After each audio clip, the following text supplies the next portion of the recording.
Mana Apanya, Prof? videonya, gambar apa-apa kali ya? Ini gambarnya udah terlihat sih, Prof, di sini. Ya, tapi yang videonya, yang sayanya nggak kelihatan. Oh. Ya udah nggak apa-apa. Iya, baik, Prof.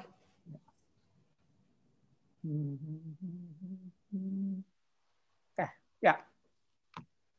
Bisa.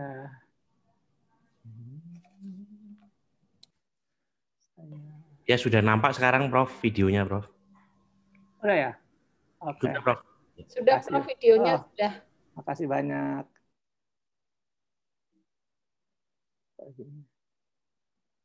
Saya ini. Kok nggak bisa? Ini apa? Slideshow. Slideshow-nya kok nggak bisa? Slideshow.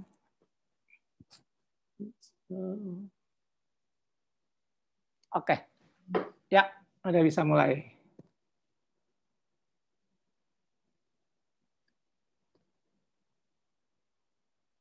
Bisa mulai, Dr. Sita. Halo. Silakan, Prof. Silakan mulai, Prof. Ya, baik. Selamat malam. Assalamualaikum warahmatullahi wabarakatuh. Semoga semuanya sehat. Baik, kita lanjutkan kuliah pernafasan yang kedua.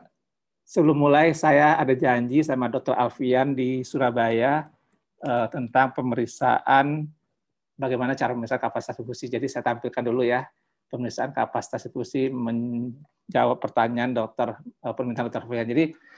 Jadi ini ada alatnya, pasien sudah pakai alat, jadi dia harus bernafas biasa dulu sampai keadaannya stabil, atau istilah umumnya kita pakai istilahnya steady state, sampai dia steady state, kemudian baru dia melakukan ekspirasi maksimal sampai volume residu.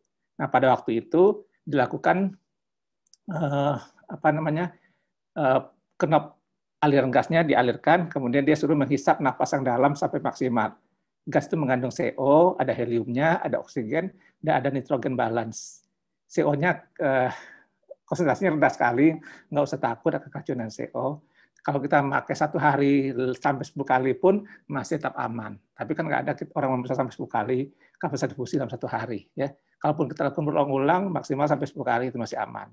Nah, setelah dia menghisap nafas yang dalam sampai kapasitas paru total, kamu dia tahan selama 10 detik. Gunanya untuk membuat CO itu berpindah dari alveol ke dalam pembuluh darah. Sudah itu, baru dia mengeluarkan udaranya sampai selesai.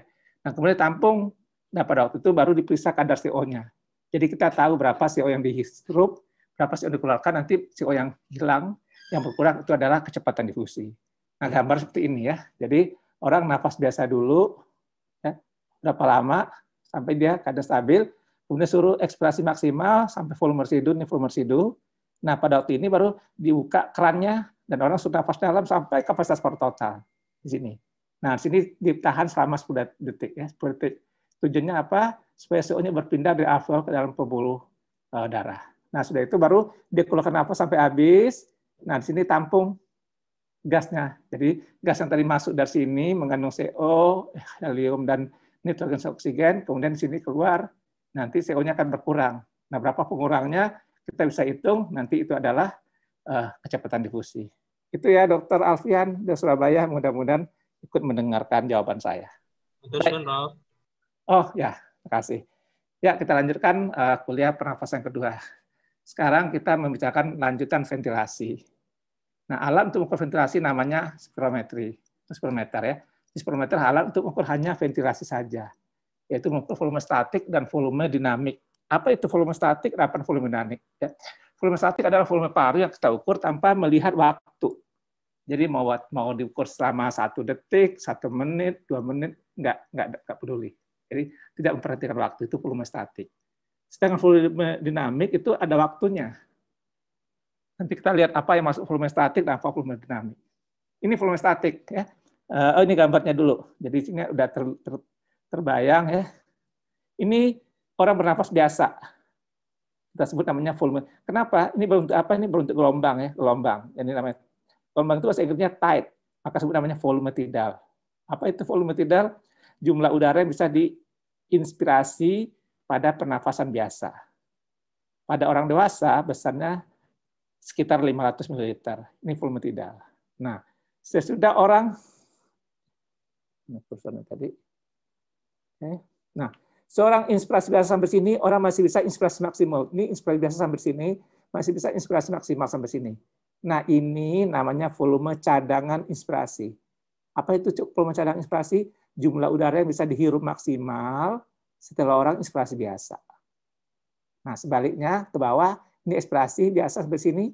Nah, setelah inspirasi biasa, kita masih bisa inspirasi lagi maksimal sampai sini.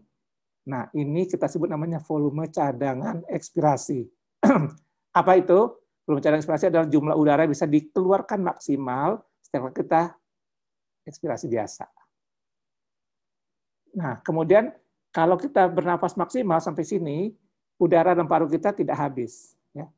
Udara dalam paru kita tidak habis. Kalau kita bernafas sampai sini, buktinya apa? Buktinya paru kita tidak kolaps. Ada udara yang tinggal, namanya adalah volume residu. Namanya volume residu itu udara yang tinggal di dalam paru setelah kita ekspirasi maksimal. Jadi ini adalah volume residu, ya. Udara yang tinggal di dalam paru setelah kita bernafas maksimal, ekspirasi maksimal. Jadi kita punya 4 volume statik. Saya ulang di atas, volume cadangan inspirasi, volume tidal, volume cadangan ekspirasi, ya, dan volume residu. Ada 4 volume. Nah, selain 4 volume, kita punya lagi volume yang lain, namanya beda, namanya kapasitas. Kapasitas pertama ini, ya, dari sini sampai ke atas semua, ya, dari sini sampai ke atas semua. Apa ini? Ini namanya kapasitas inspirasi. Kapasitas inspirasi ini, ya, kapasitas inspirasi.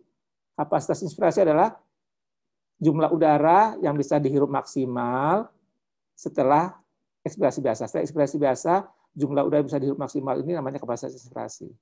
Kemudian ada lagi namanya kapasitas residu fungsional. Oh, ini dia. Ini kapasitas residu fungsional. Apa itu kapasitas residu fungsional? Adalah jumlah udara yang ada di dalam paru pada akhir ekspirasi biasa. Akhir ekspirasi biasa, jumlah udara yang dalam paru ini semua namanya kapasitas residu fungsional. Yang ketiga, ini semua tahu ya, namanya kapasitas vital. Kapasitas vital. Apa itu kapasitas vital? Yaitu jumlah udara bisa dikeluarkan maksimal setelah kita inspirasi maksimal. Jadi kita inspirasi maksimal dulu, kemudian jumlah udara bisa kita lakukan sampai habis, ini namanya kapasitas vital. Dan terakhir adalah kapasitas paru total. Semuanya dari atas sampai ke sini. Apa itu kapasitas paru total? Adalah udara yang ada, jumlah udara yang ada dalam paru pada saat kita inspirasi maksimal. Kita inspirasi maksimal sampai sini, nah jumlah udara yang dalam paru kita semua ini namanya kapasitas paru total. Jadi kita punya 4 volume dan 4 kapasitas. Ini kita lihat di sini pada slide berikut. Ini 4 volume tidak, volume cadangan inspirasi, volume cadangan inspirasi, dan volume residu. 4 kapasitas, ini dia keterangannya, volume sebelum tadi saya sampaikan. Kemudian ini kapasitas, ada kapasitas inspirasi, kapasitas residu fungsional, kapasitas vital, dan kapasitas paru total. Jadi ada 4 kapasitas. Itu semua volume statik. Ingat, volume statik adalah volume yang diukur tanpa melihat waktu. Mau kapasitas vital mau dalam 2 detik, mau dalam 1 menit, mau setengah, enggak masalah, karena tidak ada waktu. Nah, sesudah volume statik kita masih punya volume yang namanya volume dinamik. Bedanya, volume dinamik ini ada waktunya. Contohnya apa? Volume ekspresi paksa detik pertama, ada waktunya kan, ada 1 detik. Yaitu jumlah udara bisa dikeluarkan maksimal, ya, pada 1 detik pertama, pada waktu kita melakukan manuver kapasitas vital paksa. Apa itu kapasitas vital paksa? Itu udara bisa keluar maksimal, setelah inspirasi maksimal dengan cara ditiup secepat-cepatnya, sekuat-kuatnya, sampai habis. Jadi sama dengan kapasitas vital, tapi ini dilakukan cepat, ya, sekuat-kuatnya, secepat-cepat sampai habis. Nah, udara yang keluar 1 detik pertama, kita sebut namanya volume inspirasi paksa detik pertama. Itu contoh volume dinamik pertama. Yang kedua contohnya maksimal voluntary ventilation. Apa itu? Udara yang bisa dikeluarkan, ya, secara maksimal dalam 1 menit kalau kita melakukan ekspirasi secara cepat dan dalam. Jadi hiperventilasi kita. Maka hiperventilasi, nah kita hitung berapa udara yang bisa dikeluarkan dalam 1 menit. Itu namanya maksimal voluntary ventilation. Jadi ada waktunya ya 1 menit. Jadi ada 2 volume dinamik. Ya. Nah ini contohnya volume ekspresi paksa detik pertama. Ya. Jadi orang Nah, ini gambarnya, bayangkan yang di bawah itu paling bawah, ini maksimal sampai sini, kemudian ditiup secepat-cepatnya, sekuat-kuatnya. Ini waktunya, maaf.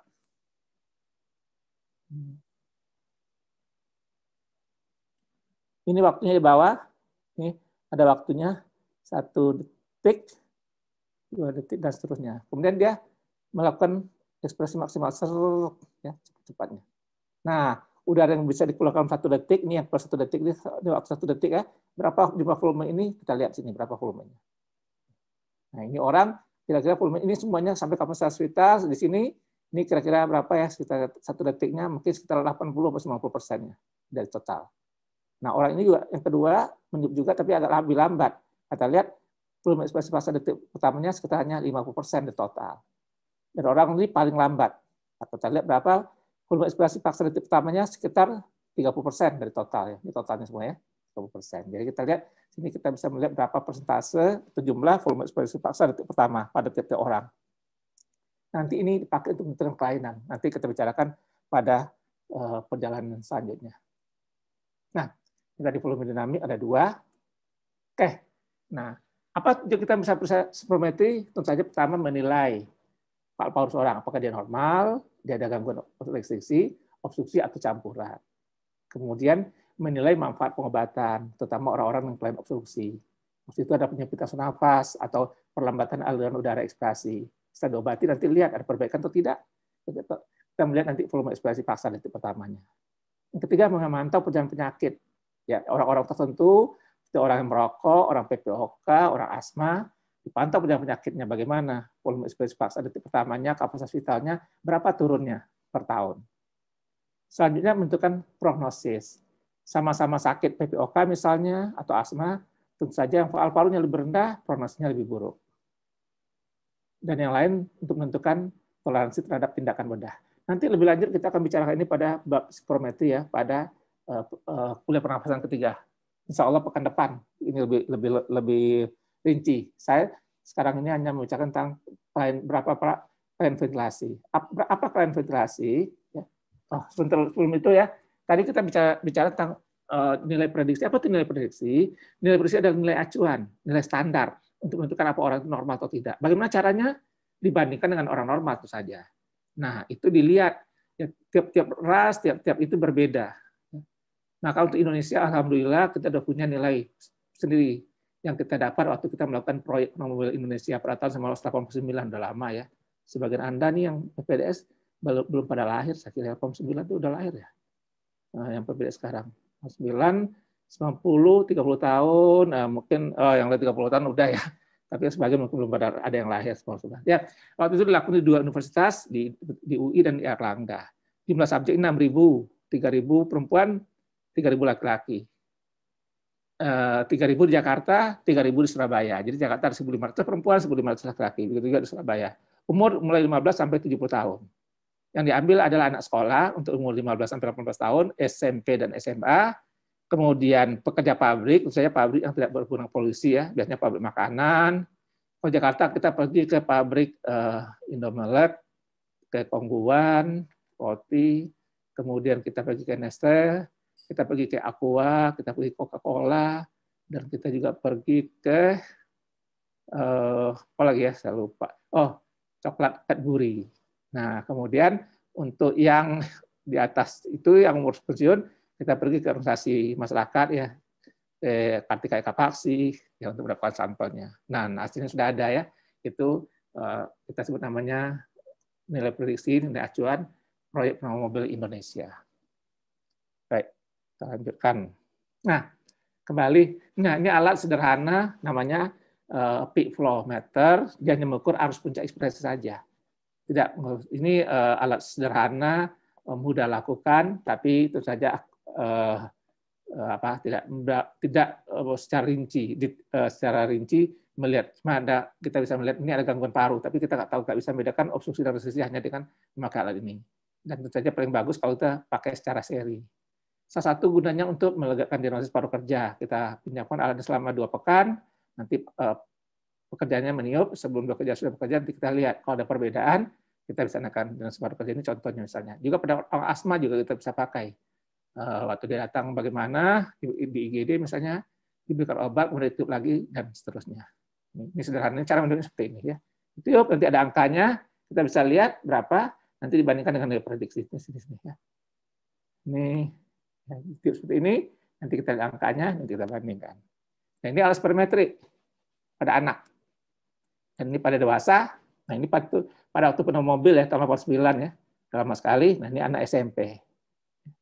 Coba seragam biru ya. Ada anak SMP, ada SMA. Baik, saya lanjutkan. Nah, sekarang apa sih gejala gangguan ventilasi? Gejala gangguan ventilasi ya semua tahu ya, batuk-batuk, batu berdahak bisa, ada rasa berat di dada, ada sesak napas karena ada bunyi mengi kalau dia ada obstruksi, penyempitan saluran nafas, atau ada gangguan aliran udara pernafasan. Sekarang kita bicarakan gangguan ventilasi satu persatu ya. Kok balik. Ya, jadi ada dua gangguan ventilasi. Satu namanya restriksi. Apa itu restriksi? Gangguan pengembangan paru. Paru terganggu pengembangannya. Kalau paru terganggu pengembangannya, saja volumenya berkurang. Ya. Paru mulai dari biasa inspirasi maksimal supaya udara masuk. Nah, kalau pengembangan terganggu, maka jumlah udara masuk berkurang. Bagaimana kita tahu ada gangguan restriksi? Kita pakai parameternya adalah kapasitas vital. Dinyatakan tidak ada restriksi kalau kapasitas vital di atas 80% nilai prediksi. Jadi restriksi kalau kapasitas vitalnya kurang dari 80% nilai prediksi. Atau kalau ada beberapa alat spirometri tidak ada kapasitas vital, langsung kapasitas vital paksa kita bisa pakai juga sama. Pada orang normal harusnya kapasitas vital dan kapasitas vital paksa itu sama nilainya. Jadi kita bisa pakai kapasitas vital kurang 80% atau kapasitas vital paksa kurang 80%, tergantung spirometri mana yang kita pakai. Nah, kita katakan ringan, sedang berat kita mengacu ke gold. Ya. Ringan kalau kapasitas vitalnya antara 50-80%. Sedangkan sedang 30-50%, bukan gold. Berat kurang 30%, ini bukan gold, maaf saya. Gold itu untuk obstruksi ya. Di restriksi kita katakan kalau kapasitas vitalnya antara 50-80%, sedang 30-49%, berat kurang 30% dari nilai prediksi. Setiap kan restriksi kalau di kurang 80%, ya. Jadi ini dari nilai prediksi. Itu restriksi. Nah, setelah kita lihat apa saja yang bisa menyebabkan restriksi. Ingat, restriksi adalah gangguan pengembangan paru. Ada sesuatu yang menyebabkan paru terganggu pengembangannya atau parunya berkurang volumenya. Bisa saja itu kalian mana di paru nih yang sekarang lagi banyak terjadi pada COVID ya, sering tadi ARDS kan, acute respiratory distress syndrome. Nah, paru seperti ini gambarannya. Kita lihat paru normal bersih udara, warna udara apa hitam. Jadi makin banyak hitamnya makin bagus, makin sedikit hitamnya makin buruk. Jadi ini contoh ARDS. Parunya putih semua seperti sini, berarti udara nggak masuk. Jadi udaranya di sini. Makanya volumenya akan berkurang sekali. Bukti untuk pasien yang ini sama. Yang udaranya segini berkurang sekali. Contohnya ARDS. Masih ingat COVID, banyak sekali pasien-pasien menjadi ARDS. Maka dia pasti akan sesak nafas karena volume parunya berkurang. Berkurang banyak, tergantung luasnya lesi. Pneumonia. Apa itu pneumonia? Radang di parenkim. Parenkim berisi infiltrat cairan. Terlihat di sini. Maka warnanya putih. Ya, nanti ada infeksi. Ini pneumonia. Makin luas pneumonia, tentunya volume paru berkurang. Makin akan sesak nafas. Karena dia restrisinya makin berat. Ini contoh pneumonia lobaris ya. Pneumonia lobaris khas ya. Jadi warnanya hitam putih satu lobus. Berarti kena satu lobus. Ini lobus mana ini? Ini kalau saya ini lobus. Ini lobus tengah. Kanan. Ya, pneumonia lobaris. Warnanya putih. Jadi volumenya berkurang. Tentu saja makin luas kelainannya, makin berat restriksinya. Kalau sedikit saja mungkin belum ada restriksi. Selanjutnya, edema paru. Nah, edema paru ada cairan di ruang interstisial dan juga di alveol. Kita lihat, ini khas edema paru ya, jadi gambaran kranialisasi dari atas sampai ke bawah. Cairan saya mengisi yang bawah, maka ke atas. Ini lebih jelasnya kranialisasi dan bilateral. Itu gambaran yang khas untuk edema paru ya. Gambarannya kiri dan kanan, dan ada kranialisasi. Nah, pada edema paru tentu saja restriksi, karena normal paru berisi udara, ini berisi cairan. Cairan merembes dari pembuluh kapiler yang ada di paru. Kemudian atektasis, kuncup paru. Ini kemudian kuncup, ini lobus atas, paru kanan. Ini kuncup. Volume paru akan berkurang pada atektasis. Atektasis, kuncupan. Kemudian selanjutnya fibrosis. Ya, fibrosis. Ini fibrosis ya, ini garis-garis fibrosis, ini juga ada fibrosis. Yang lain fibrosis, ya. Fibrosis, apapun penyebabnya. Banyak sekali penyakit yang menyebabkan fibrosis. Yang paling sering Indonesia apa? Tuberkulosis. Selanjutnya apa? ILD. Ya. Kemudian ILD kan macam-macam.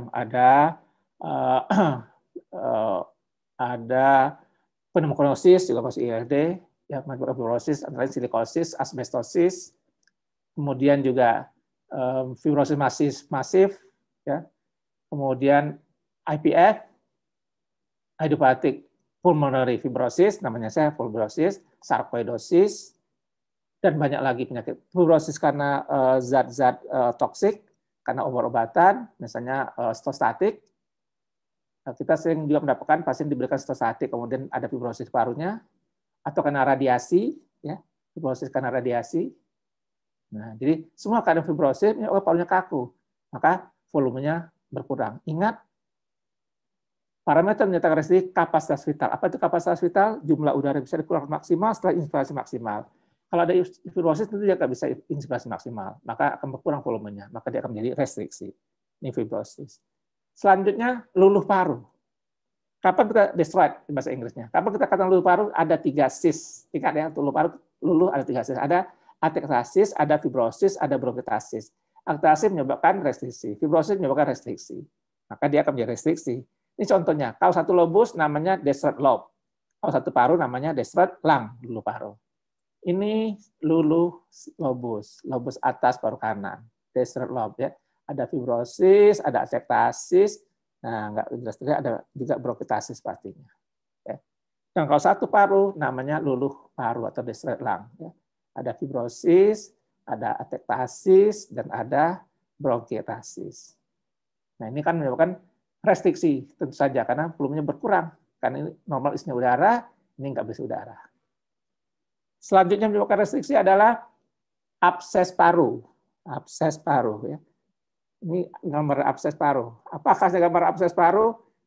Ya, ada kavitas dan ada air fluid level. Ya, ada air fluid level. Jadi ada garis antara udara dan cairan. Jadi ada cairan di dalam kavitas. Ini abses paru. Abses paru. Ini juga menyebabkan restriksi. Tentunya kalau dia besar, kalau absesnya kecil mungkin masih normal. Tapi kalau dia besar, dia akan menyebabkan restriksi karena kapasitas vitalnya berkurang. Selanjutnya bula. Ini adalah bula. Ini bula. Apa itu bula? Bula adalah gelembung dalam paru, seperti balon. Sehingga kalau orang meniup manuver kapasitas vital, udaranya tidak akan keluar karena di seperti balon. Dia tetap ada di dalam. Ya, bula.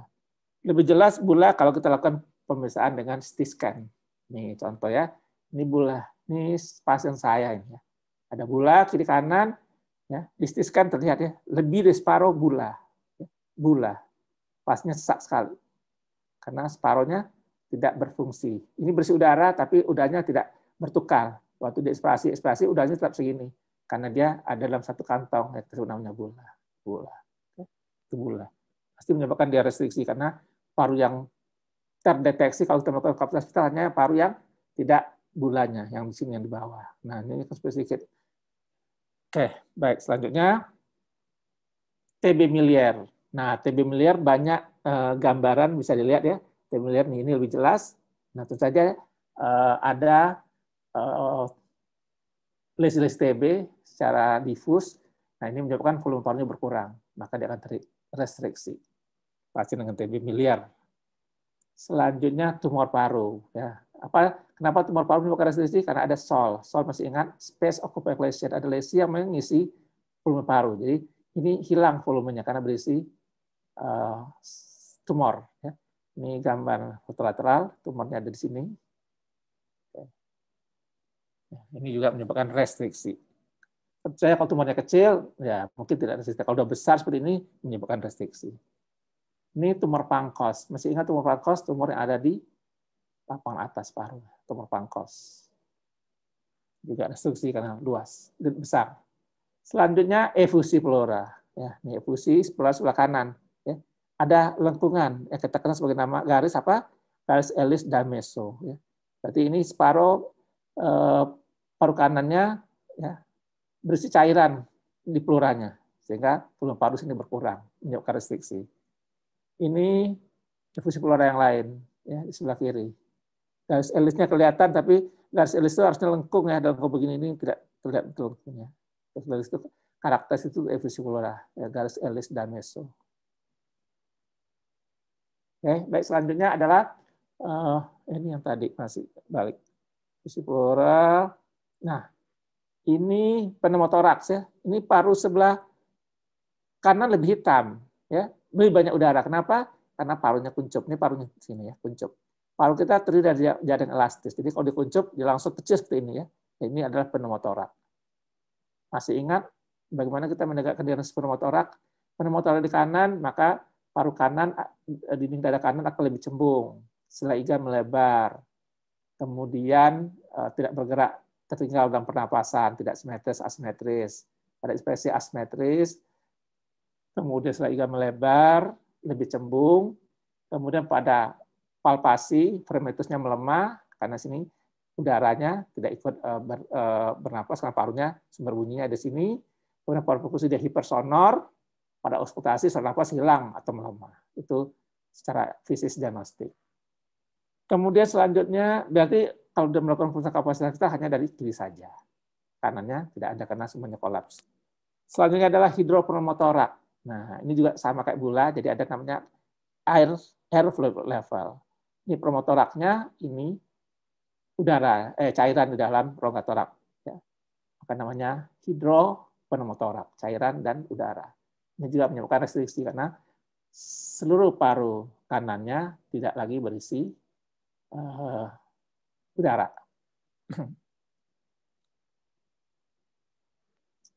Kemudian tumor pleura. Ingat tumor pleura namanya apa? Mesotelioma, ya, tumor pleura. Nah, ini juga menyebabkan restriksi. Terus saya kalau tumornya besar, ya, kalau tumornya kecil, ya tidak menyebabkan restriksi. Ingat, restriksi kalau kapasitas kita kurang 20% dari normal. Jadi 80% dari nilai normal. Kurang 20%. Kalau nomor 100%, kurang 20% baru dia restriksi. Selanjutnya, fibrosis pleura. Kelihatan ya? Nih, pleuranya fibrosis. Bandingkan nih, tipis, nih, fibrosis, ya, tebal. Fibrosis pleura. Nah, ini juga menyebabkan restriksi. Kenapa? Karena disuruh nafas dalam nggak bisa, karena ini ada fibrosis, lengket pleuranya, antara visceral dan parietal. Normal kalau orang inspirasi dalam, visceral dan parietalnya bergerak, bergerak. Karena yang visceral kan ada di dinding dada. Visceral ada di bagian paru sebelah luar, sang parietal di dinding dada. Jadi pada orang bernafas dalam, parunya mengembang, ya, visceralnya sama parietalnya bergeser, seperti dua gelas objek yang bergeser. Nah, tapi kalau ada fibrosis gini, dia lengket, nggak bisa bergerak, sehingga tidak bisa parunya mengembang, menjadi restriksi. Nama lain fibrosis pleura adalah Swarte, bahasa Belanda ya, atau kadang-kadang disebut juga orang pleuritis fibrinosa atau pleuritis Zika. Banyak sekali istilahnya pleuritis Zika, pleuritis fibrinosa, efusi pleura atau Swarte. Kalau efusi pleura namanya pleuritis exudativa. Jadi ada dua pleuritis exudativa, efusi pleura, pleuritis fibrinosa atau pleuritis Zika, atau Swarte adalah fibrosis pleura. Dua-duanya perannya ada di pleura. Oke, selanjutnya, nah, hernia diafragma. Apa itu hernia diafragma?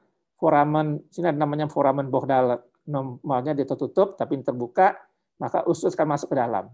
Atau kalau kita lihat foto toraknya ini ya, ini lambung ya, masih ada makanan ya, lambung masuk ke dalam rongga torak. Maka volume toraknya berkurang karena ada usus masuk sini, lambung. Ya. Maka ini juga menyebabkan restriksi hernia diafragma.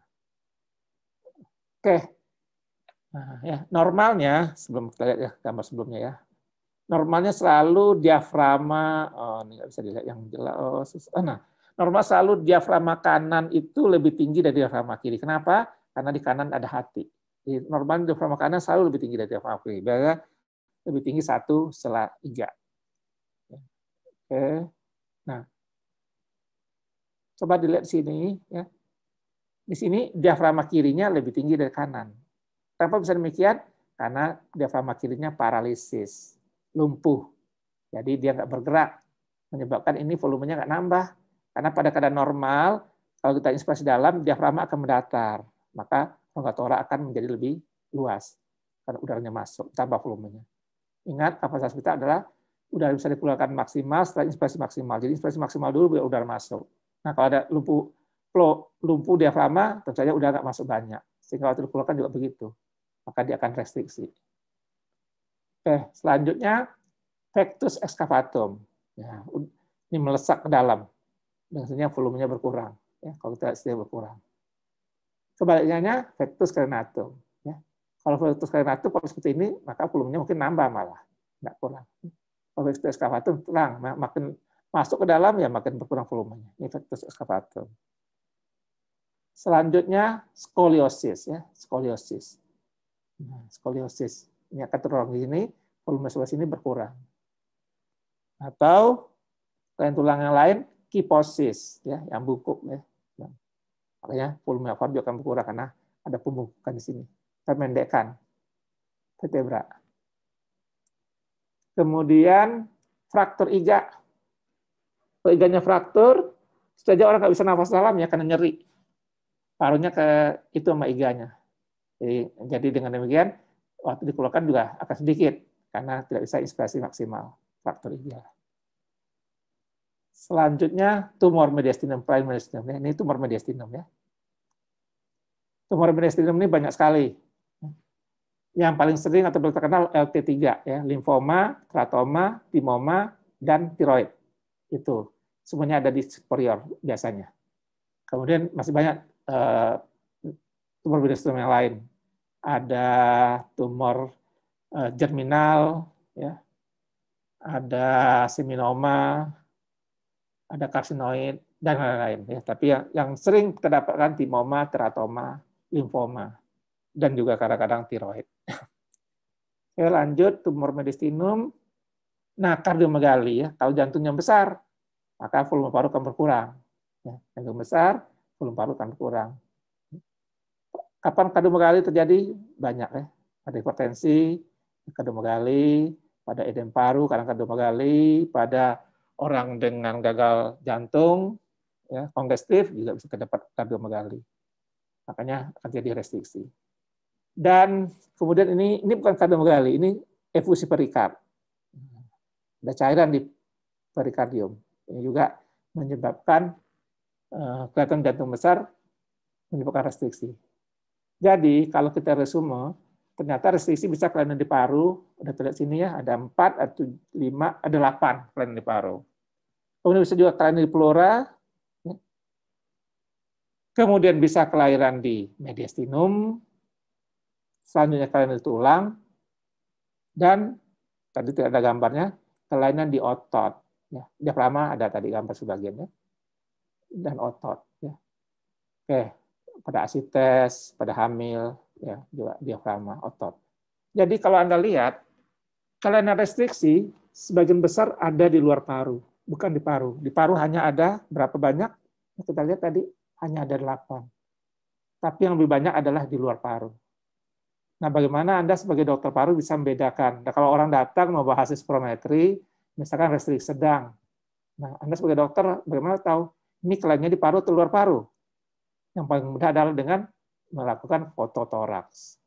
Kadang-kadang fototoraks, semua kelainan di paru terlihat. ARDS terlihat, atetasis, tumor paru, pneumonia, gula, kadang-kadang mangga susar, abses paru terlihat, edema paru lebih jelas, fibrosis apalagi terlihat. Ya.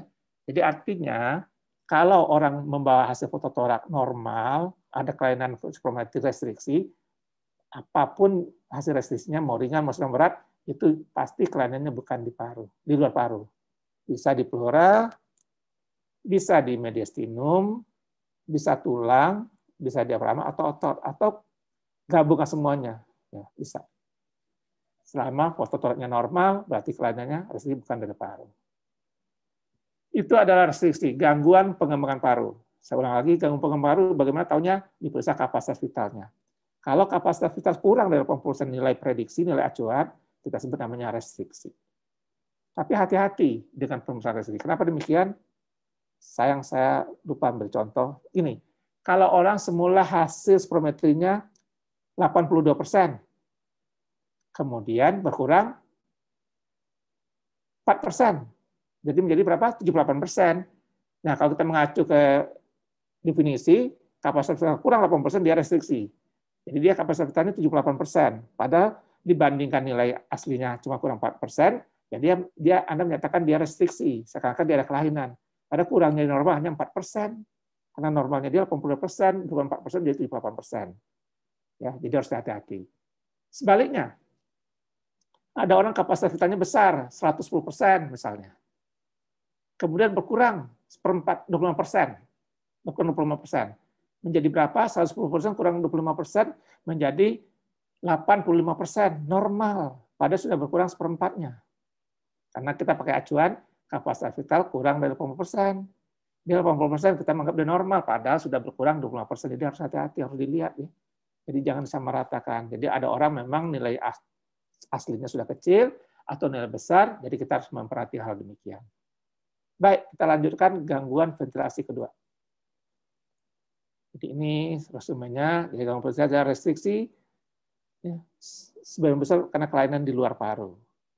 Bagaimana kita mengetahui, ini sudah saya jawab tadi ya, bahwa itu kelainan di luar paru atau di luar paru, kita lakukan fototoraks. Selama fototoraksnya normal, berarti restriksinya kelainan di luar paru.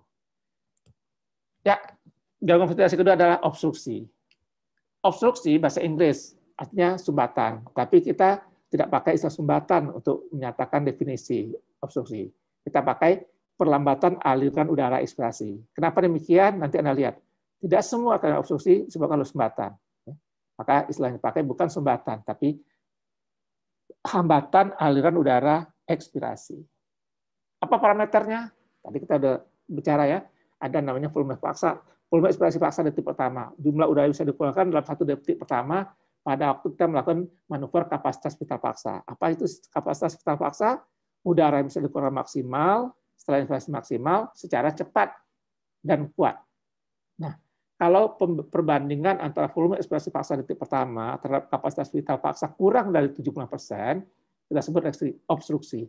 Ini untuk Indonesia, berdasarkan survei pneumobil Indonesia. Kalau Anda lihat pada GINA atau pada GOLD, GINA untuk asma, GOLD untuk PPOK, yang dipakai bukan 75%, tapi 70%. GINA dan untuk memakai obstruksi PM1 per KPP kurang dari 7%. Tapi untuk Indonesia kita pakai 70% karena itu hasil penelitian kita dari pneumobil. Jangan heran, karena tiap negara bisa berbeda. Malah ada negara pakai nilainya kurang 80%. Kalau saya nggak salah itu Rumania. Dia pakai obstruksi kalau PM1 per KPP kurang 80% berdasarkan nilai dari survei mereka di negara mereka. Jadi tidak usah heran untuk Indonesia kita pakai 75%, GOLD dan GINA pakai 7%, biarkan saja. Oke. Nah, ini baru obstruksinya mengacu pada GOLD. Kalau dia ringan, PP1 di atas 80% sudah prediksi. Kalau dia sedang antara 50 sampai 80%. Kalau dia sedang berat antara 30 sampai 50%, kurang 30 adalah sangat berat. Ini mengacu pada GOLD. Oke, apa sih akan obstruksi? Oh, ini gambarnya tadi sudah saya jelaskan ya. Ini gambarnya dibalik, tadi kan mulai di bawah kan di atas. Ini orang tarik nafas dalam, ini waktu ya, 1 detik, 2 detik, ini tarik nafas dalam sampai di sini maksimal, kemudian tiup secepat-cepatnya, sekuat-kuatnya nih. Sampai habis, ini kapasitas vital. Nah, berapa keluar 1 detik, inilah kita sebut namanya volume ekspirasi paksa detik pertama. Di sini kita lihat keluar 1 detiknya sekitar 4 liter, totalnya 5 liter, maka dia sekitar 80%. Nah, orang ini minumnya lebih lambat, maka dalam 1 detik keluarnya hanya sekitar segini. Kita lihat presentasinya hanya sekitar 40%. Yang ini 80% kan? Kenapa 80%? Karena ada 1 detik keluar 4 liter, totalnya 5 liter. 4 per 5, 80%. Kalau yang ini keluarnya 1 detik sekitar 2 liter. Ya. Sedangkan 3 liter, 3 liter, sedangkan totalnya 5 liter, 3 per 5, 60%. Nah, pertama kita bicara ini lebih kita lebih detail ya, obstruksi banding restriksi. Kalau restriksi kan hanya pengam paru, nah Anda lihat kelainan paru mudah terlihat. Kalau dia warna putih pada fototorak itu kelainan parunya, apakah dia abses, apakah dia atetasis, apakah dia fibrosis, tumor dan sebagainya. Nah, untuk asma, untuk obstruksi agak berbeda. Kita akan jelaskan satu persatu ya. Tolong simak baik-baik. Pada asma, maka obstruksinya terjadi karena inflamasi kondisi saluran nafas menyebabkan terjadi hiperaktivitas bronkos. Apa itu hiperaktivitas bronkos? Saluran nafasnya sensitif terhadap berbagai rangsangan. Rangsangan bisa macam-macam yang kita sebut sebagai faktor pencetus. Banyak sekali faktor pencetus. Tiap-tiap orang bisa berbeda dan tiap-tiap orang bisa spesifik buat dia. Nah, itu adalah bronkokonstriksi atau bronkospasme. Ya. Disebabkan oleh berbagai faktor pencetus, jadi terjadi obstruksi. Nah, kalau kita lihat gambarnya, ya, pada orang yang asma, ya, saluran nafasnya terjadi penyempitan, ya, penyempitan saluran nafas seperti ini, penyempit, bronkokonstriksi atau bronkospasme. Ini gambar yang lain. Nah, ini ya, ini saluran nafas yang normal, sebelah kiri. Nah, pada orang asma terjadi penyempitan bronkospasme, lebih menyempit, dan sekarang juga ada mukus, yang juga menyebabkan menambah obstruksi saluran nafas. Sampai serang asma, sering juga terjadi mukus, malah kalau mukusnya menutup semua, kita sebut namanya mukus plak, bisa terjadi namanya silent chest. Tidak lagi saluran nafas, karena semuanya tertutup total, ya, pada keadaan asma yang berat. Disebut namanya silent chest, tidak ada lagi bunyinya. Ini keadaan yang mengancam jiwa. Nah, kalau kita lihat dengan bronkoskopi, ini saluran nafas yang normal, yang pada serangan asma terjadi obstruksi dan juga terjadi edema mukosa. Ini biasanya kalau obstruksinya serangannya sudah agak berlama-lama. Kalau serangannya baru, biasanya yang terjadi hanya bronkospasme saja. Makanya kalau pasien asma datang, walaupun serangannya berat, tapi baru saja terjadi, yang terjadi hanya bronkospasme. Obatnya hanya bronkolator. Diberikan inhalasi di IGD dengan diberikan steroid nebulizer, nggak lama pasiennya pulang. Padahal tadi pasiennya menggap-menggap kayak orang udah mau mati. Tapi begitu diberikan inhalasi, karena yang terjadi hanya bronkospasme, dia baik, dia pulang.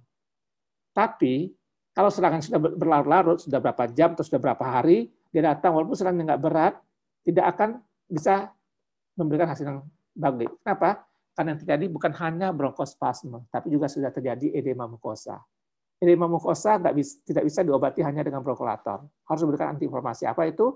Bisa diberikan steroid sistemik, apakah oral atau parenteral, atau bisa juga diberikan inhalasi steroid dosis tinggi. Maka pada serangan asma, jadi penting kita melakukan anamnesis di IGD. Kalau itu asma serangan, kapan serangannya? Kalau serangannya masih baru terjadi, ya, karena biasanya pasien asma itu tahu kapan dia serangan. Karena biasanya sebelum ada serangan dia masih baik-baik saja, tiba-tiba ada suatu keadaan, apakah karena dingin, apakah tiba-tiba dia menghirup gas tertentu, apakah tiba-tiba dia dapat stres, ya, timbul serangan bronkospasme. Kalau itu masih baru, hitungnya baru 1 atau 2 jam, nah biasanya belum terjadi edema mukosa. Makanya diberikan bronkolator, dia akan baik walaupun serangannya berat sekali, karena yang terjadi hanya bronkospasme, obatnya hanya bronkolator. Tapi kalau dalam anamnesis serangan sudah terjadi kemarin atau 2 hari, 3 hari yang lalu, walaupun obstruksinya tidak berat, jangan harap akan langsung baik dengan diberikan bronkolator. Kenapa? Karena sudah terjadi edema mukosa. Edema mukosa tidak bisa diatasi hanya dengan bronkolator, harus diberikan steroid. Apakah sistemik, oral atau parenteral, atau inhalasi dosis tinggi. Harap diingat. Maka itu sebabnya pasien-pasien, ya, yang datang dengan serangan asma, ya, serangan berat itu diberikan steroid karena kita takut sudah terjadi juga edema mukosa, inflamasinya sudah berat. Demikian. Maka Anda lihat, Gina menaruh kortikosteroid sistemik sebagai reliever. Kenapa? Karena pada edema mukosa obatnya satu-satunya yang bisa untuk mengatasinya dengan steroid sistemik atau inhalasi dosis tinggi. Ya. Maka disebut sebagai reliever, bukan bronkolator, tapi untuk mengatasi edema mukosa ini supaya dia nanti bisa menjadi kempes sehingga obstruksinya atau penyempit saluran nafasnya berkurang. Ya. Karena bronkolator tidak bisa mengatasi edema mukosa. Bronkolator hanya bisa mengatasi obstruksi karena bronkospasme atau bronkokonstriksi saja. Oke, selanjutnya bronkitis kronik. Ingat definisi bronkitis kronik, kalau menurut ATS, American Thoracic Society, adalah batu-batu berdahak atau batu produktif hampir setiap hari, minimal 3 bulan 6 tahun, sudah dialami 2 tahun berturut-turut. Kenapa pakai 3 bulan? Karena biasanya terjadi bronkitis kronik itu pada musim-musim tertentu, musim dingin biasanya. Musim dingin langsung 3 bulan. Mungkin 4 musim, 12 bulan bagi 4, 3 bulan. Jadi sekian. Kenapa harus 2 tahun? Karena bisa saja batu-batu kronik kena penyakit lain. Misalkan karena TB, itu bisa berbulan-bulan. Jadi harus 2 tahun berturut-turut supaya yakin bahwa itu betul karena obstruksinya karena inhalasi zat atau gas berbahaya, terutama asap rokok. Nah, apa yang terjadi? Pada iritasi yang bertahun-tahun, ya, berapa lama orang merokok menjadi bronkitis kronik? Biasanya sekitar 20 tahun. Ya. Orang merokok optimal biasanya setelah umur berapa? Umur 20 tahun, karena sudah mulai bekerja. Maka dengan demikian, bronkitis kronik biasanya terjadi setelah umur 40 tahun. 20 tahun dia baru mulai merokok, 20 tahun dia mengisap rokok, 40 tahun, rata-rata. Maka kalau Anda lihat di literatur, untuk pasien-pasien bronkitis kronik atau PPOK, kalau dia sudah obstruksi, maka pada orang umur di atas 40 tahun. Ya. Walaupun pada beberapa keadaan, bisa orang lebih cepat menjadi bronkitis kronik atau PPOK, yaitu orang dengan defisiensi alfa-1 antitrypsin. Tapi untuk Indonesia, penelitian dari Prof. Amin di Surabaya, itu kecil sekali presentasi orang, prevalen orang dengan defisiensi alfa-1 antitrypsin. Ya, kecil sekali. Tidak seperti di luar. Ya, jadi orang menjadi PPOK setelah umur 40 tahun, kan 20 tahun dia aktif merokok secara banyak, sebelum itu dia merokoknya sedikit-sedikit karena belum bisa beli karena belum bekerja. Nah, merokoknya butuh waktu lama untuk jadi bronkitis kronik setelah 20 tahun, maka menjadi PPOK setelah umur 40 tahun. Apa yang terjadi dengan iritasi yang kronik bertahun-tahun? Terjadi hipertrofi dan hiperplasi kelenjar submukosa, menyebabkan hipersekresi mukus. Kemudian inflamasi, edema mukosa, saluran nafas. Kemudian juga ada hipertrofi otot polos bronkus dan fibrosis peribronkial. Itu tadi pada bronkitis kronik. Nah, apa betul terjadi hipertrofi dan hiperplasi menyebabkan submukosa yang menebal? Betul, sudah diteliti oleh Reid. Reid ini orang Prancis, ahli patologi anatomi. Dia buat indeks, namanya indeks Reid. Indeks Reid itu adalah membandingkan antara lapisan submukosa dengan lapisan keseluruhan. Nah, ya. Dengan dinding bronkus. Ada lapis ini, ada ini yang A, B, C, dan D. Jadi yang ini mukosa ini dibandingkan dengan keseluruhan. Ya. Itu disebut nama indeks Reid. Pada orang normal, indeks Reid itu kurang dari 0,4. Sedangkan pada orang dengan bronkitis kronik itu lebih dari 0,5. Betul ada penebalan ya, pada orang bronkitis penebalan. Berbeda dengan asma saluran nafas menyempit karena bronkospasme. Diberikan bronkolator, dia kembali. Makanya pada asma obstruksinya bersifat reversible. Tapi pada orang bronkitis kronik sudah terjadi hiperplasi. Apa itu hiperplasi? Selnya bertambah banyak. Sudah hipertrofi. Apa hipertrofi? Selnya bertambah besar. Maka sel yang tambah banyak, tambah besar tidak mungkin kembali normal. Maka pada orang bronkitis kronik, obstruksi yang terjadi bersifat irreversible, nggak pernah kembali. Kalaupun reversible hanya sebagian saja, tidak total. Nah, ini dia yang disebut tadi index Reid. Ini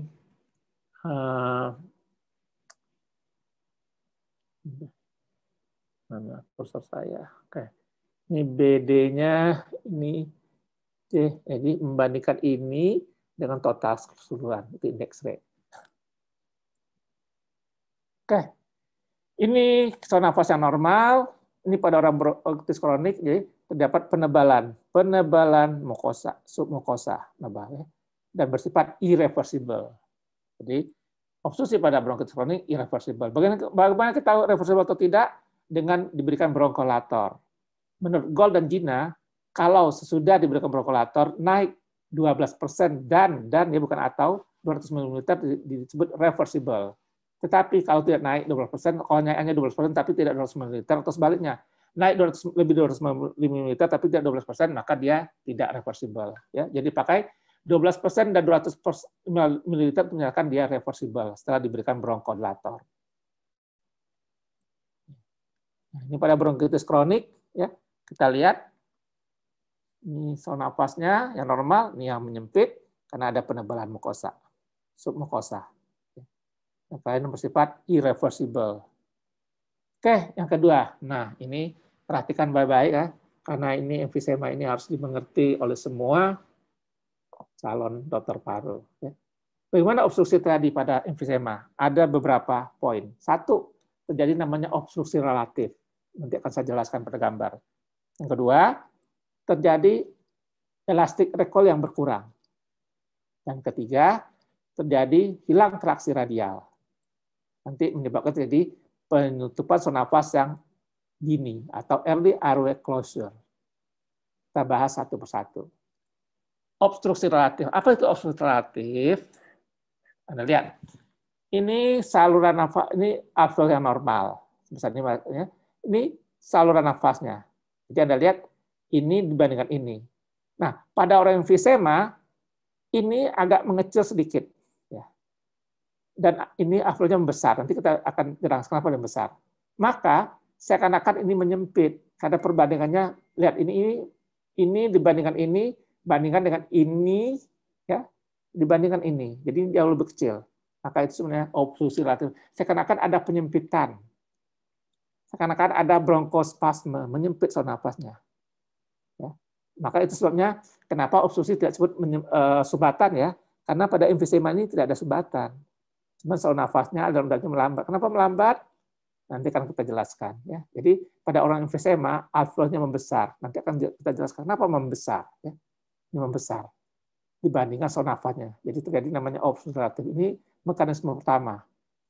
Karena udara keluar melalui saluran nafas yang lebih kecil dibandingkan dengan normal.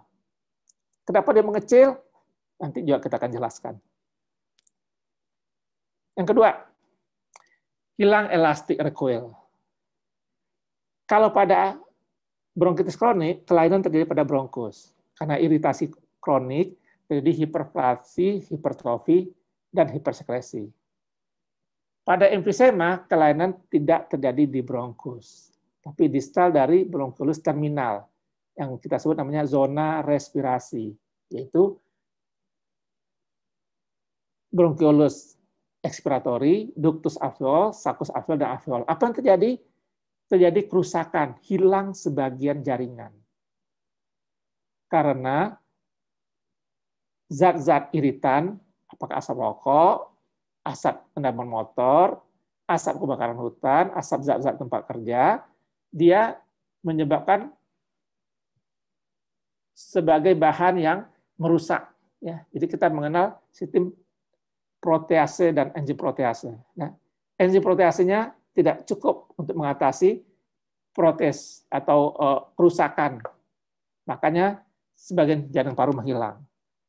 Karena jaringan paru menghilang, dia menjadi kurang. Ya. Jaringan paru kita terdiri dari jaringan elastin. Kalau dia banyak, maka elastisitasnya makin bagus. Tapi kalau dia berkurang, elastisitasnya berkurang. Jadi apa itu elastisitas? Gaya untuk kembali ke posisi semula. Jadi kalau karet Anda tarik, maka dikembali ke posisi semula karena ada daya elastisitas. Nah, kalau daya elastisitasnya sudah berkurang karena jumlah masanya berkurang, maka dia kurang elastisnya. Saya selalu mencontohkan balon. Balon yang baru ditiup, membesar, kita lepaskan, dia akan kembali dengan cepat ke bentuk semula. Kenapa? Karena elastisitasnya masih baik. Tapi kalau balon ditiup dan dibiarkan berhari-hari, 10 hari misalnya, kemudian kita buka, apa yang terjadi? Dia tidak keluar udaranya dengan cepat, lambat, dan tidak kembali ke besar semula, lebih besar. Kenapa? Karena sudah tidak elastis lagi, sudah lembek, sudah tidak elastis. Itu contoh elastisitas berkurang. Itu terjadi pada paru orang emfisema. Paru orang emfisema sudah tidak lagi elastis karena sebagiannya rusak, hilang. Ini Anda lihat ya. Paru kita elastis, ingin menarik dia ke dalam. Sedangkan dinding toraks kita ini terdiri dari iga ya. Iga kita berbentuk apa? Berbentuk setengah lingkaran. Benda-benda yang berbentuk setengah lingkaran dia ingin lurus, yang bentuk setengah lingkaran melengkung ingin lurus. Iga kita juga ingin lurus. Jadi iga ingin keluar, menarik keluar. Sang paru ingin ke dalam. Maka terdapat keseimbangan. Pada orang normal terdapat keseimbangan antara iga yang ingin keluar dan paru yang ke dalam. Kalau paru yang ke dalamnya lebih kuat, apa contohnya? Pada fibrosis atau tektaksis, apa terjadi? Iganya tertarik ke dalam. Maka Anda lihat pada fibrosis, pada orang atektaksis dan fibrosis, misalkan di kiri, maka dinding dada kiri lebih cekung. Setelah iga menyempit, karena tarik ke dalamnya lebih kuat. pada fibrosis dan atektasis.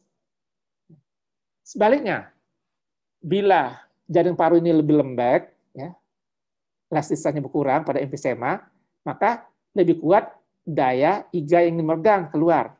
Nah, lebih kuat ya. Apa yang terjadi? Kita lihat parunya lebih cembung setelah iganya melebar. Ya, karena iganya keluar lebih kuat. Untuk lebih mudah lagi pada pneumotorak. Pneumotorak di kiri, apa yang terjadi? Pada paru kirinya, pada dinding dada kiri, hemitorak kiri lebih cembung. Kenapa lebih cembung? Karena iganya leluasa menarik keluar. Tidak ada lagi paru yang menarik ke dalam. Maka pada orang pneumotorak kiri, dada kiri lebih cembung, setelah iga kiri lebih melebar. Begitu parunya mengembang, apa terjadi? Dada kiri yang tadi cembung kembali normal.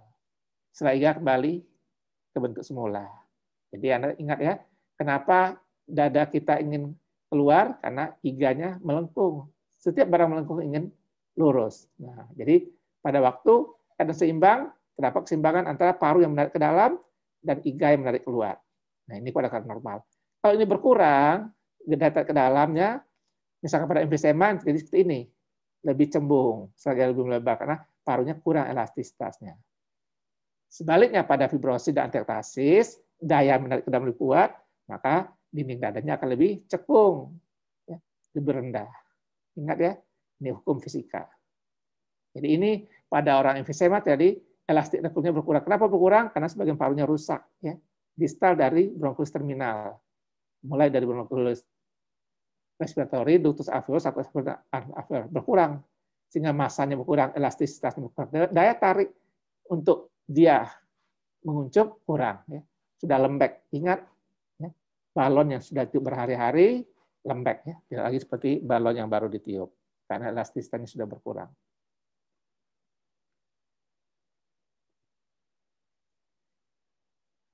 Oke, mekanisme yang ini hilang elastik recoil ya.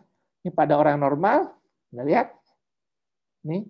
Nah, pada orang yang emfisema, elastik recoilnya berkurang karena parunya juga terjadi penggabungan karena bagian rusak bergabung antara satu alveol dengan alveol yang lain, maka dia lebih besar. Ya, itu yang menerangkan tadi kenapa di sini kita lihat ya ininya membesar ya, karena ada alveol yang bergabung satu sama lain karena rusak dindingnya.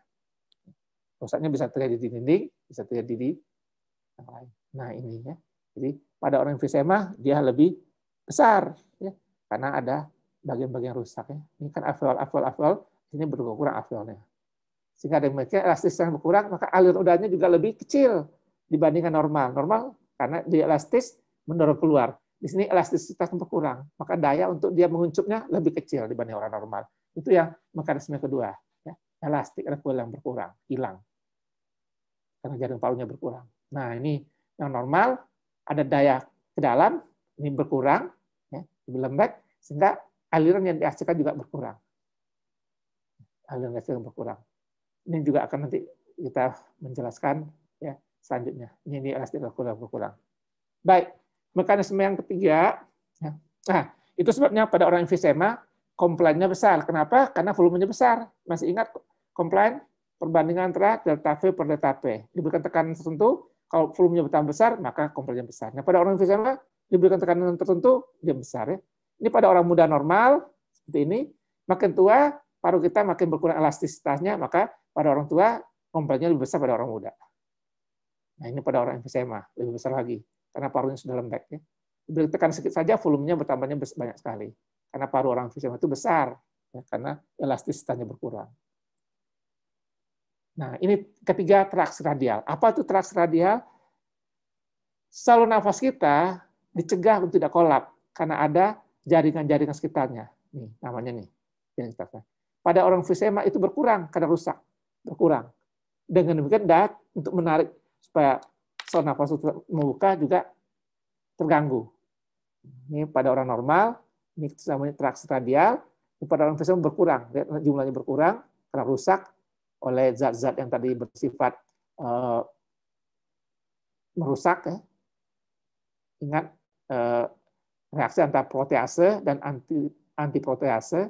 Jadi proteasenya lebih untuk menghancurkan, merusak jaringan ini lebih kuat, lebih banyak dibanding zat antiprotease. Antiprotease yang di paru kita adalah alfa 1 antitripsin. Ya. Nah, kalau itu pun normal, tapi yang masuknya lebih banyak, tentu dia nggak bisa mengatasi. Maka terjadi sini, rusak sebagian, berkurang. Maka traksinya berkurang. Maka saluran nafasnya nggak ada lagi yang menahan. Jadi dia sekarang kan kolaps. Kolaps ya. Itu lebih jelas nih gambar berikutnya sama. Nah, ya ini pada keadaan normal, ini berkurang, jadi dia ada kecenderungan untuk kolaps, menyempit. Nah, ini kan dinding alveolnya rusak sebagian, berkurang. Ya. Keadaan normal. Ini gambar yang lain. Nah, ini ya. Anda lihat seperti ini. Nah, ini nanti akan menjelaskan early airway closure. Ya. Jadi, pada orang normal, ada gaya elastic recoil yang ke dalam. Nih, ya. Karena parunya kan mengembang. Ya. Karena kita naik nafas dalam. Jadi, kita naik nafas dalam, paru kita mengembang. Nah, waktu kita akan meniup, udara bisa keluar satu karena ada gaya elastisitas yang tadi paru mengembang ingin kembali. Ini pada orang normal segini. Pada orang emfisema, gaya untuk kembalinya kurang karena elastik recoil-nya berkurang. Nah, kemudian ada tekanan dalam rongga torak yang mendorong keluar karena kita mau ekspirasi. Nah, tekanan ini ditambah dengan elastik recoil ini akan mengeluarkan tekanan tertentu. Di sini juga demikian. Nah, yang kita lihat ya, pada orang normal, misalkan tekanan untuk elastik recoil-nya sebesar 10, sedangkan tekanan untuk menekan paru supaya menguncup itu sekitar 20, jadi totalnya 30. Maka di sini, di awal saluran nafas ini tekanan 30. Di luar itu 0, karena 30 ini dibandingkan dengan udara luar, tekan barometer. Maka dia akan turun 30, 25, 20 dan seterusnya. Nah, pada titik 20 tertentu kan tekanan tadi di luar rongga torak ini akan menekan 20. Jadi pada titik tertentu ada tempat yang sama. Yang kita sebut namanya EPP, equal pressure point, titik tekanan di luar dan di dalam saluran nafas sama. Nah, di sebelah sini tekanan dalam lebih kurang, maka tekanan di dalam akan menekan saluran nafasnya. Tapi saluran nafas di sini tidak akan kuncup pada orang normal. Kenapa? Karena titik itu biasanya terjadi tempat yang ada tulang rawan. Tapi pada orang emfisema, elastik recoil-nya berkurang, jadi tekanannya tidak lagi 10, misalkan 5. Di luar 20, jadi di sini 25. Maka di sini tekanannya 25 dan seterusnya. Sehingga dengan demikian titik EPP-nya lebih ke arah distal, lebih ke proksimal, lebih ke arah alveol titik EPP-nya. Maka titik sesudah itu jatuhnya di tempat tidak ada tulang rawan. Maka kalau ada tekanan di dalam, dia akan menyebabkan sini kolaps, yang kita sebut namanya early airway closure. Itu mekanisme terjadinya early airway closure, penutupan yang lebih dini pada waktu orang melakukan manuver ekspirasi paksa pada orang emfisema. Jadi pada orang emfisema, pada waktu melakukan manuver paksa, maka ada saluran nafas yang menyempit, sehingga udaranya terperangkap, ada namanya air trapping. Nah, nanti pada waktu menjelaskan tentang spirometri, saya akan jelaskan bagaimana cara menghitung air trapping pada orang emfisema atau pada orang PPOK. Ya, nanti kita jelaskan. Nah, jadi kembali, nah ini lebih jelas ya. Ini tekanan ya, pada orang 7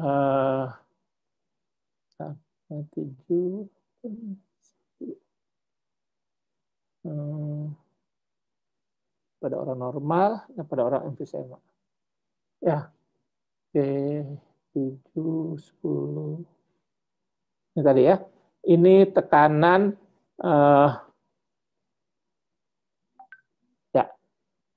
ada elastik recoil, dan ada tekanan dalam dinding dada yang menekan ke sini, sehingga pada waktu titik EPP di sini jatuh di tulang rawan, dia nggak muncul. Tapi pada orang emfisema dia lebih masuk ke dalam, sehingga jatuhnya tempat tidak tulang rawan, maka terjadi penguncupan di sini. Kita sebut namanya early airway closure. Saluran nafas yang menutup lebih awal karena saluran nafasnya ya elastik recoil-nya berkurang, sehingga daya untuk kembali ke sininya berkurang, tekanannya berkurang. Ya, jadi pada orang emfisema lebih besar, ya terjadi early airway closure. Ini pada orang normal tidak terjadi, pada orang emfisema terjadi. Oke, selanjutnya, nah jadi emfisema ada bermacam-macam, ya, ada yang pansina, pokoknya pada prinsipnya semuanya lebih besar dari paru yang normal karena dia melebar. Tergantung di mana tempatnya dia melebar. Ada berbagai macam emfisema. Nah, kalau Anda lihat orang emfisema ya, dadanya seperti tong, barrel chest. Diameter anterior posterior sama panjang atau sama dengan diameter transversal. Dadanya membulat. Namanya dada tong atau barrel chest. Karena tadi ya, elastik rekulnya berkurang, sehingga iganya yang melengkung ingin keluar sehingga membulat seperti ini. Nah, kalau kita lihat kembali, ini orang normal, ini orang yang emfisema, elastik rekulnya berkurang.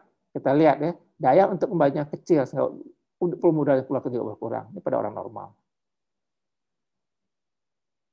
Nah, pada orang emfisema, ya, semuanya membesar, volume residunya membesar, kapasitas paru totalnya membesar, ya, membesar pada orang emfisema dibandingkan orang normal. Jadi ini volume residu pada orang emfisema membesar, udara yang masuk dalam membesar.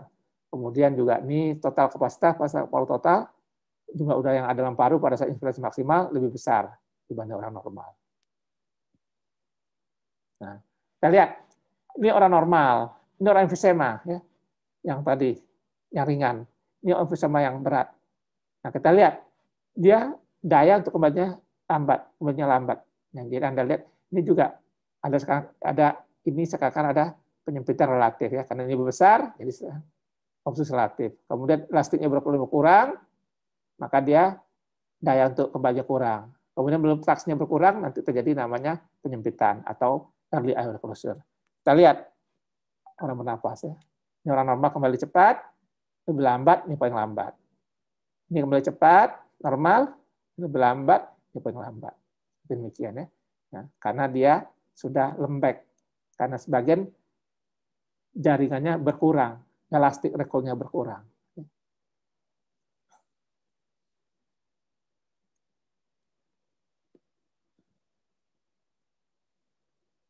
Ini gambaran normal, paru normal, emfisema. Apa khasnya? Ya.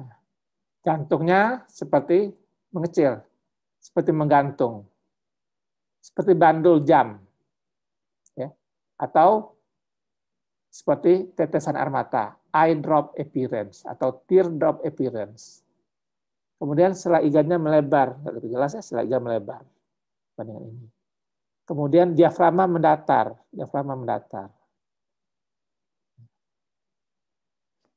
Ini gambaran emfisema ya, jantung menggantung seperti pendulum, seperti tetesan air mata, diafragma mendatar, sela iga melebar, emfisema. Kalau kita lihat CT scan-nya, nah ya, di diameter anterior posterior bersama dengan diameter kita, bulat, barrel chest, dada tong.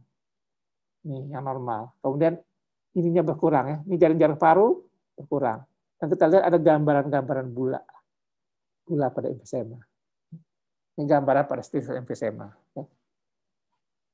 Jelas saya kira tentang emfisema. Nah, kita lihat bedanya emfisema dengan bronkitis kronik. Pada bronkitis kronik, ya Anda lihat ini jaring parunya, ini terjadi penebalan. Pada emfisema berkurang jaringannya, jaringannya berkurang. Dibanding orang bronkitis kronik menebal, ya, ini berkurang elastisasinya berkurang. Ya, jadi kenapa ada obstruksinya? Aliran udaranya lambat. Maka obstruksi adalah perlambatan aliran udara karena elastiknya berkurang, karena ada obstruksi relatif, ada traksi radial yang berkurang. Oke, selanjutnya bronkiektasis. Apa itu bronkiektasis? Bronkiektasis ini bronkus, yaitu pelebaran abnormal bronkus. Kenapa terjadi obstruksi pada bronkiektasis? Jadi obstruksi karena aliran udaranya menjadi aliran udara yang turbulen, karena tidak lagi laminar, itu normal ya, aliran udara yang turbulen. Karena ektasis mukus, kalau bronkiektasis ada dua, ada yang wet bronkiektasis, ada dry bronkiektasis. Pada dua-duanya terdapat obstruksi. Pada yang wet, kapan wet? Kalau dia ada di bawah, karena cairan mengisi bagian bawah. Jadi kalau bronkiektasis di bawah, biasanya dia basah, banyak dahak, wet bronkiektasis. Tapi kalau bronkiektasisnya di atas, misalkan pada bekas TB, biasanya dia bronkiektasisnya dry kering. Ya. Kedua-duanya menyebabkan obstruksi. Nah ini bronkiektasis ya. Gambaran cincin-cincin yang bronkiektasis jelas ya, gambar ektasis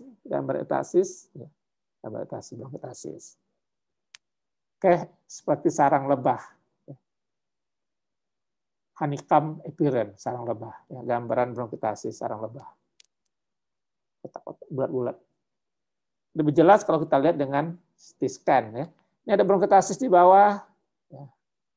Ada bronkitasis di bawah. Nah, ini CT scan-nya dilihat. Nah, kelihatan ya. Bronkitasis. Nah, ini yang karena dia ada di bawah, maka dia wet, banyak dahak, banyak mukus ya, karena dia di bawah bronkitasis. Nah, kemudian yang juga bisa menyebabkan tumor sel nafas. Ya, tumor ada sel nafas. Nah, ini betul-betul penyempitan ya. Tumor sel nafas penyempit atau tumor yang menekan sel nafas. Ya, di sel nafas itu dia menekan sel nafas sehingga juga terjadi penyempitan. Ya. Ini tumor yang sel nafas menekan sel nafas menyebabkan penyempitan. Ini contohnya ya, itu tumor sel nafas menyempit ya. Ini tumor sel nafas menyempit. Tumor bronkus. Nah, jadi dengan demikian tumor paru bisa restriksi karena besarnya, bisa juga obstruksi karena menekan sel nafas ya. Tumor paru itu bisa restriksi karena besarnya mengurangi volume paru, bisa juga dia obstruksi menekan sel nafas ya, menekan sel nafas ya, bisa. Ya, obstruksinya bisa terjadi pada tumor paru. Tentu saja pada yang menekan sel nafas dia menyebabkan terjadi penyempitan sel nafas. Nah, ini tumor ya, sel nafas, ini dia nafas. Kalau kita lihat gambar bronkoskopinya, nah ini dia tumornya. Menyebabkan penyempitan. Selanjutnya bisa juga benda asing. Benda asing masuk ke sel nafas. Nih benda asing ya. Itu menyebabkan penyempitan. Benda asing. Ya. Jadi dengan demikian Anda lihat obstruksi pada asma bronkial, karena bronkospasme, pada penyakit paru obstruksi kronik, kita PPOK atau emfisema, ya. Pada bronkitis kronik adalah penebalan, hipertrofi, dan hipersekresi submukosa menebal, bersifat irreversibel. Pada emfisema rusak atau hilang sebagian jaring elastisnya. Jadi elastisnya berkurang menjadi emfisema. Nah, pada bronkitasis ya tidak ada penyumbatan tapi melebaran. Nah, terjadi ada udara yang turbulen juga menyebabkan perlambatan.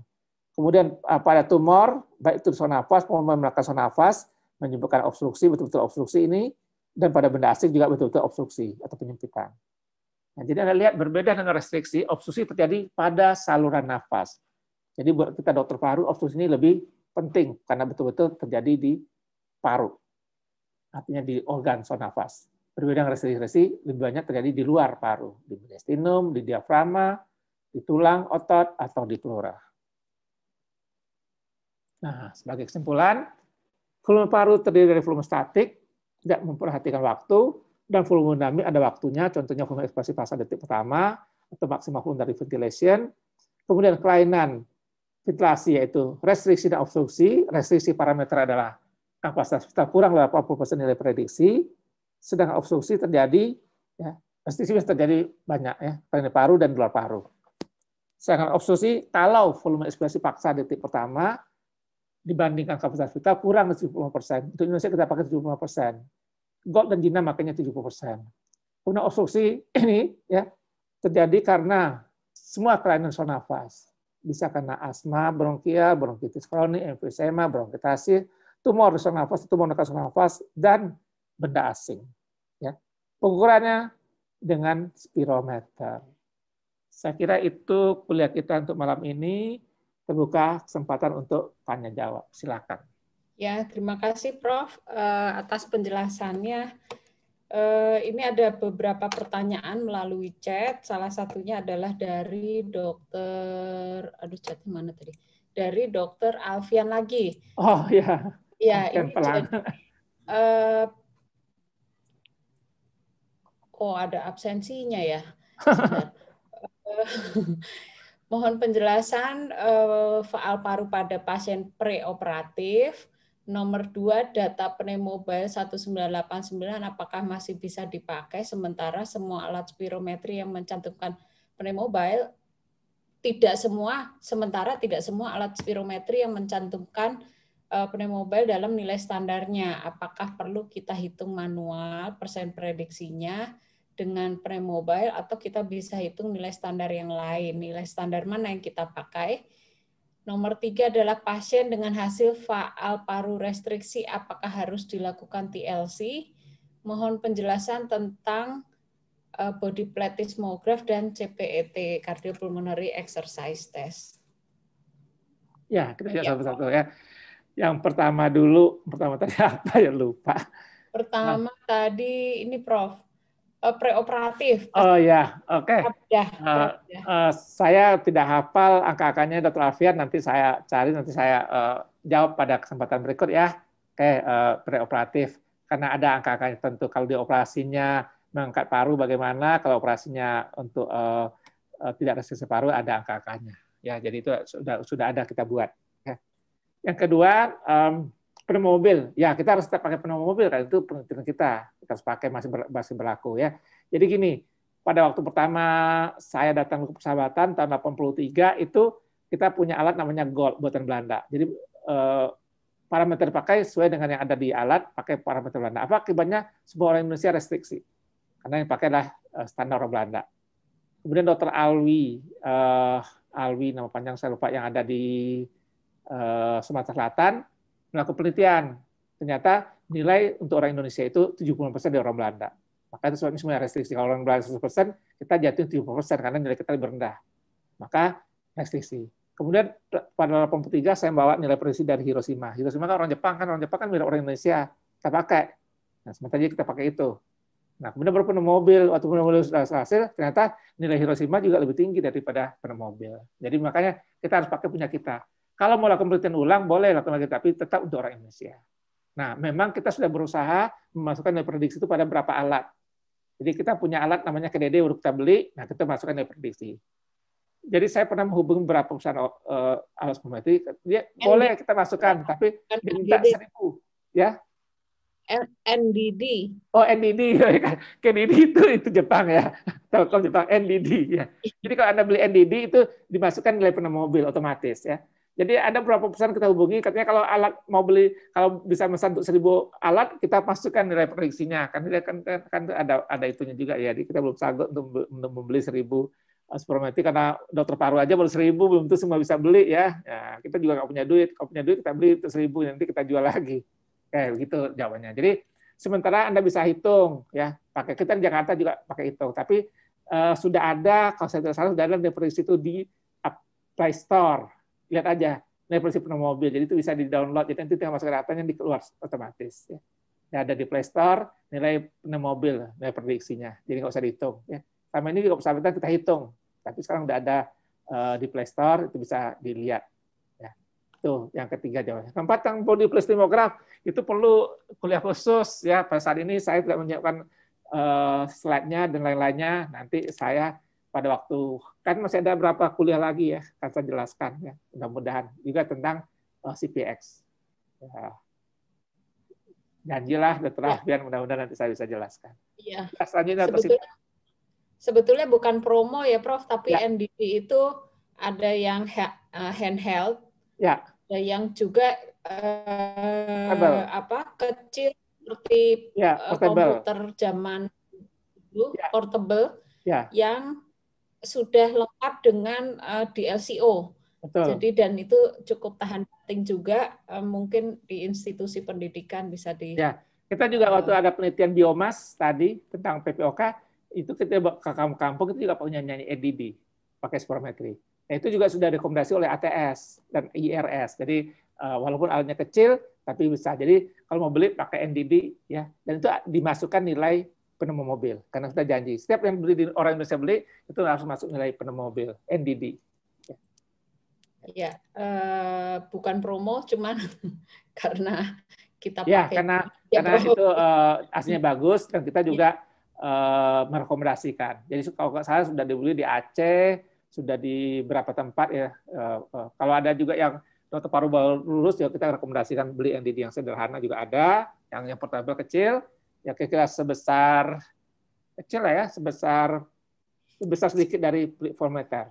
Nah itu, tapi dia sudah computerized. Ya, ini dari Dokter Basti Handoko. Terima kasih, Prof. Semoga sehat selalu. Izin bertanya, bagaimana membedakan edema paru dan ARDS pada fototoraks? Kalau edema paru kan terlihat ada kranialisasi ke atas biasanya. Kalau ARDS biasanya bukan selain itu juga ada gambaran lebih padat ya.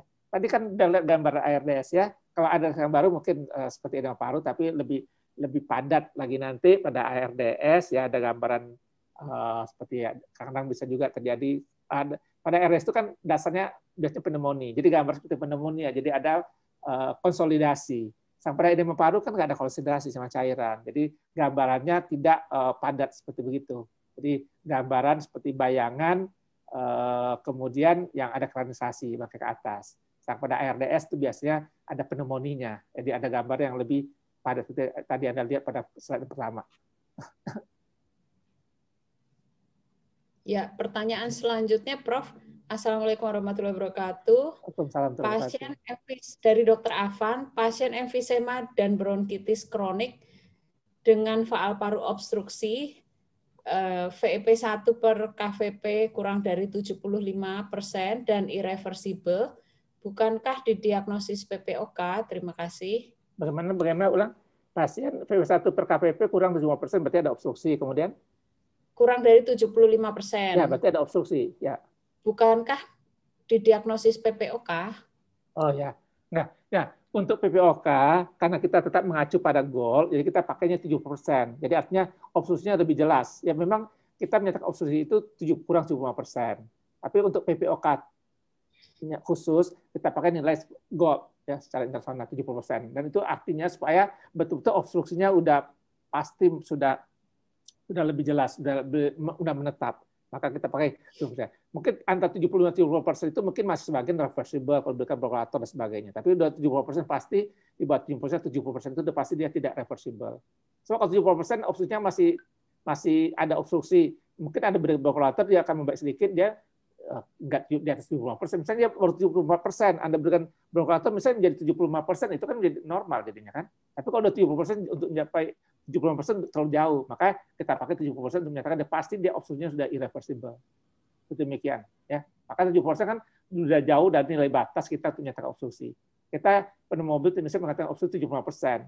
Kalau di 74% diberikan bronchodilator mungkin masih naik 75%, jadi masih irreversible. Tapi 70% sudah terlalu jauh. Maka itu sebabnya untuk PPOK kita pakai nilainya mengikuti goal 70%. Dan juga selamat malam Prof. Spirometer, maaf, ini ada sebelumnya. Assalamualaikum Prof. Novi dari Untia, semoga sehat selalu. Amin. Amin. Bagaimana menurut Prof mengenai penelitian tentang spirometri pada pasien pasca COVID di masa pandemi dengan cut off point 30 hari sesuai SPO? Sepertinya sudah ya Prof ya, Dr. Ya. Prof Ratna dan ya ini bagus nih ya, boleh dilakukan beberapa tempat supaya dapat nilai yang lebih multicenter ya, karena pasca COVID ini kan ada yang fibrosis ya, ada yang masih normal, jadi bagusnya sih kita punya data sebelum, tapi kalau tidak ya setidaknya dengan lakukan itu nanti kelihatan berapa yang menjadi restriksi, berapa yang ada gangguan kita bisa dapatkan. Jadi Anda boleh kumpulkan masing-masing. Kita sekarang yang mendengar kalau nggak salah ada berapa 11 center ya, jadi masing-masing lakukan untuk PPDS, bisa dipakai untuk tesis, nanti dikumpulkan bersama jadi sudah seperti multi center. Terdapat nilai untuk Indonesia nanti buat penelitian bersama.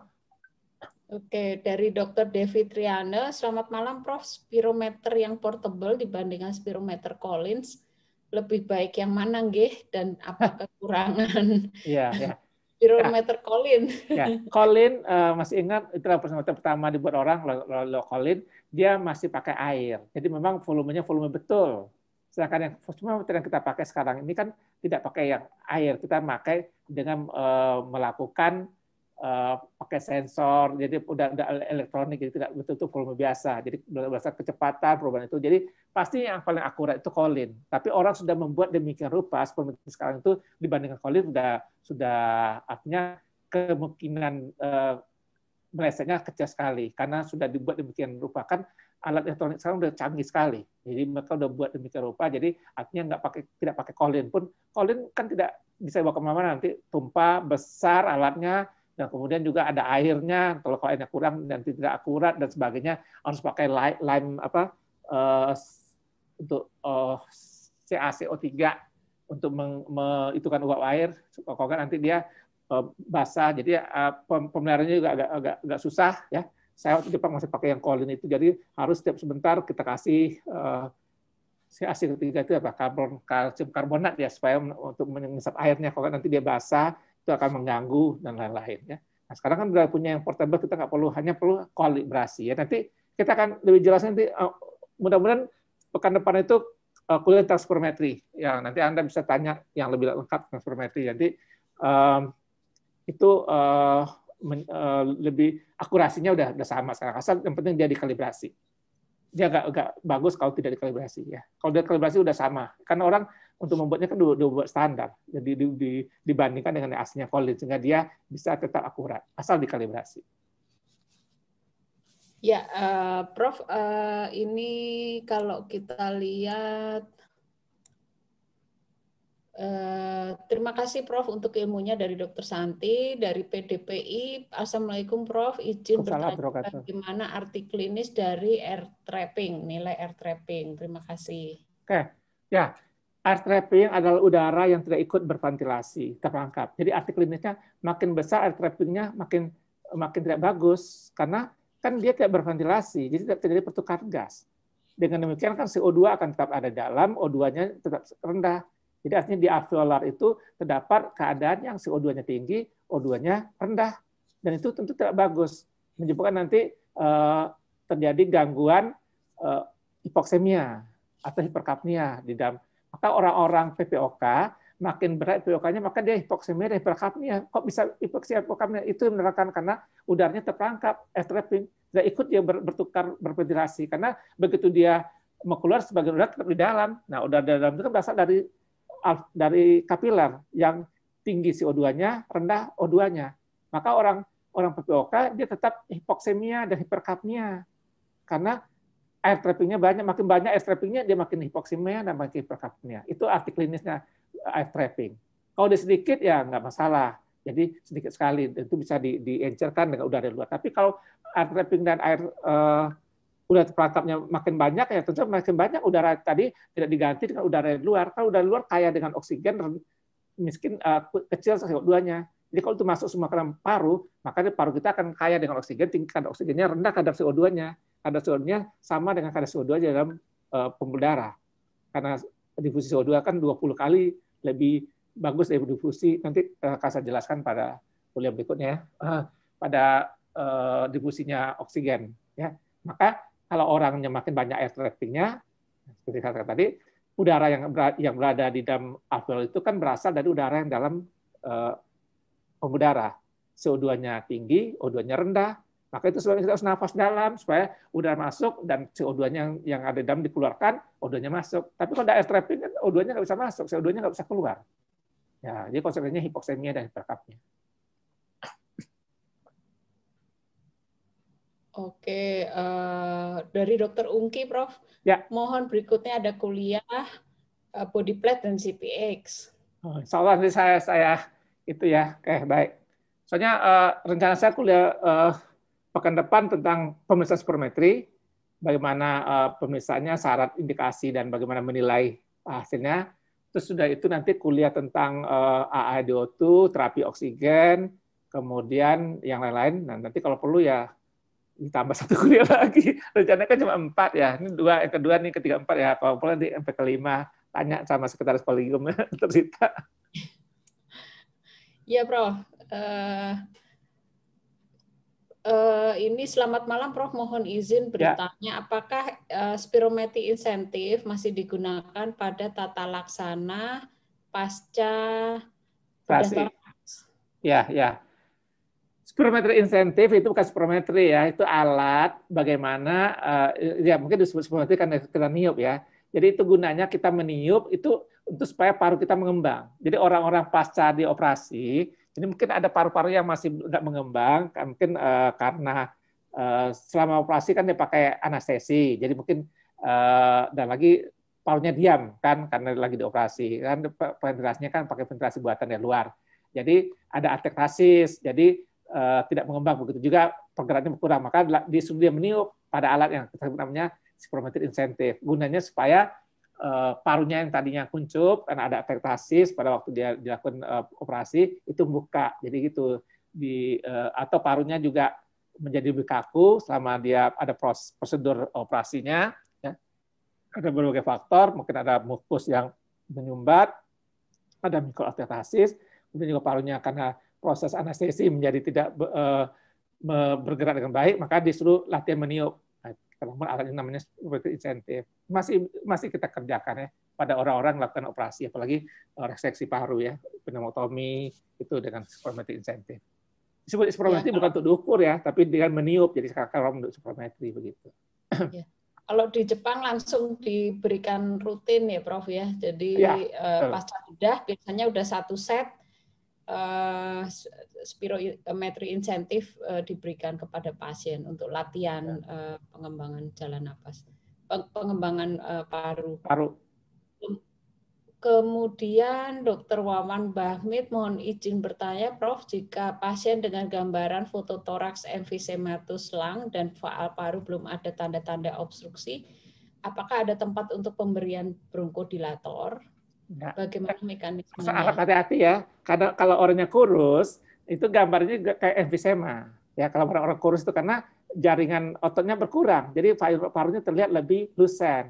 Dan kalau orang kurus kan tinggi kurus itu jadi parunya lebih panjang, itu seakan-akan emfisema. Jadi selama tidak bukti bahwa dia ada obstruksi, tidak perlu diberikan bronkodilator. Tidak ya. Jadi sering kita dapatkan di foto emfisematus orangnya normal, nggak ada ya. Kita baru kan bronkodilator kalau ada obstruksi, kalau nggak ada obstruksi gimana ada gunanya bronkodilator ya. Jadi pastikan jadi untuk diagnosis emfisema harus diagnosis atau obstruksi harus dengan berdasarkan spirometri, tidak dengan foto toraks ya. Karena foto toraks ya itu tadi pada orang kurus gambarannya kelihatan lebih hitam seperti emfisem, apalagi orangnya kurus tinggi ya. Saya juga pernah di foto dulu disebut emfisem, tapi spirometri saya normal, jadi nggak perlu diberikan bronkodilator. Harus tetap lihat klinis dan dibuktikan dengan spirometri ada obstruksi. Ya, satu lagi, udem paru menjadi salah satu penyebab kelainan ventilasi berupa restriksi. Tetapi pada akut lung edem, kita sering dapatkan klinis wheezing dan menandakan suatu obstruksi. Mohon penjelasannya, Prof. Ya.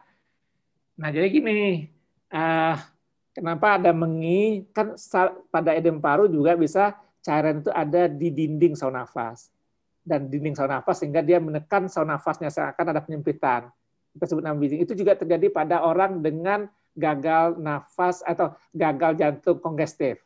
Kalau jantung kongestif juga, maka dulu sebut namanya asma kardial, kan ada bunyi mengi, ya sebabkan jantung. Jadi kalau jantungnya bukan karena penyempitan bronkospasme, bukan, tapi karena dindingnya menebal, karena ada cairan, jadi dia menjadi menyempit, seakan mengi. Jadi diberikan bronkodilator tidak akan membaik. Ya.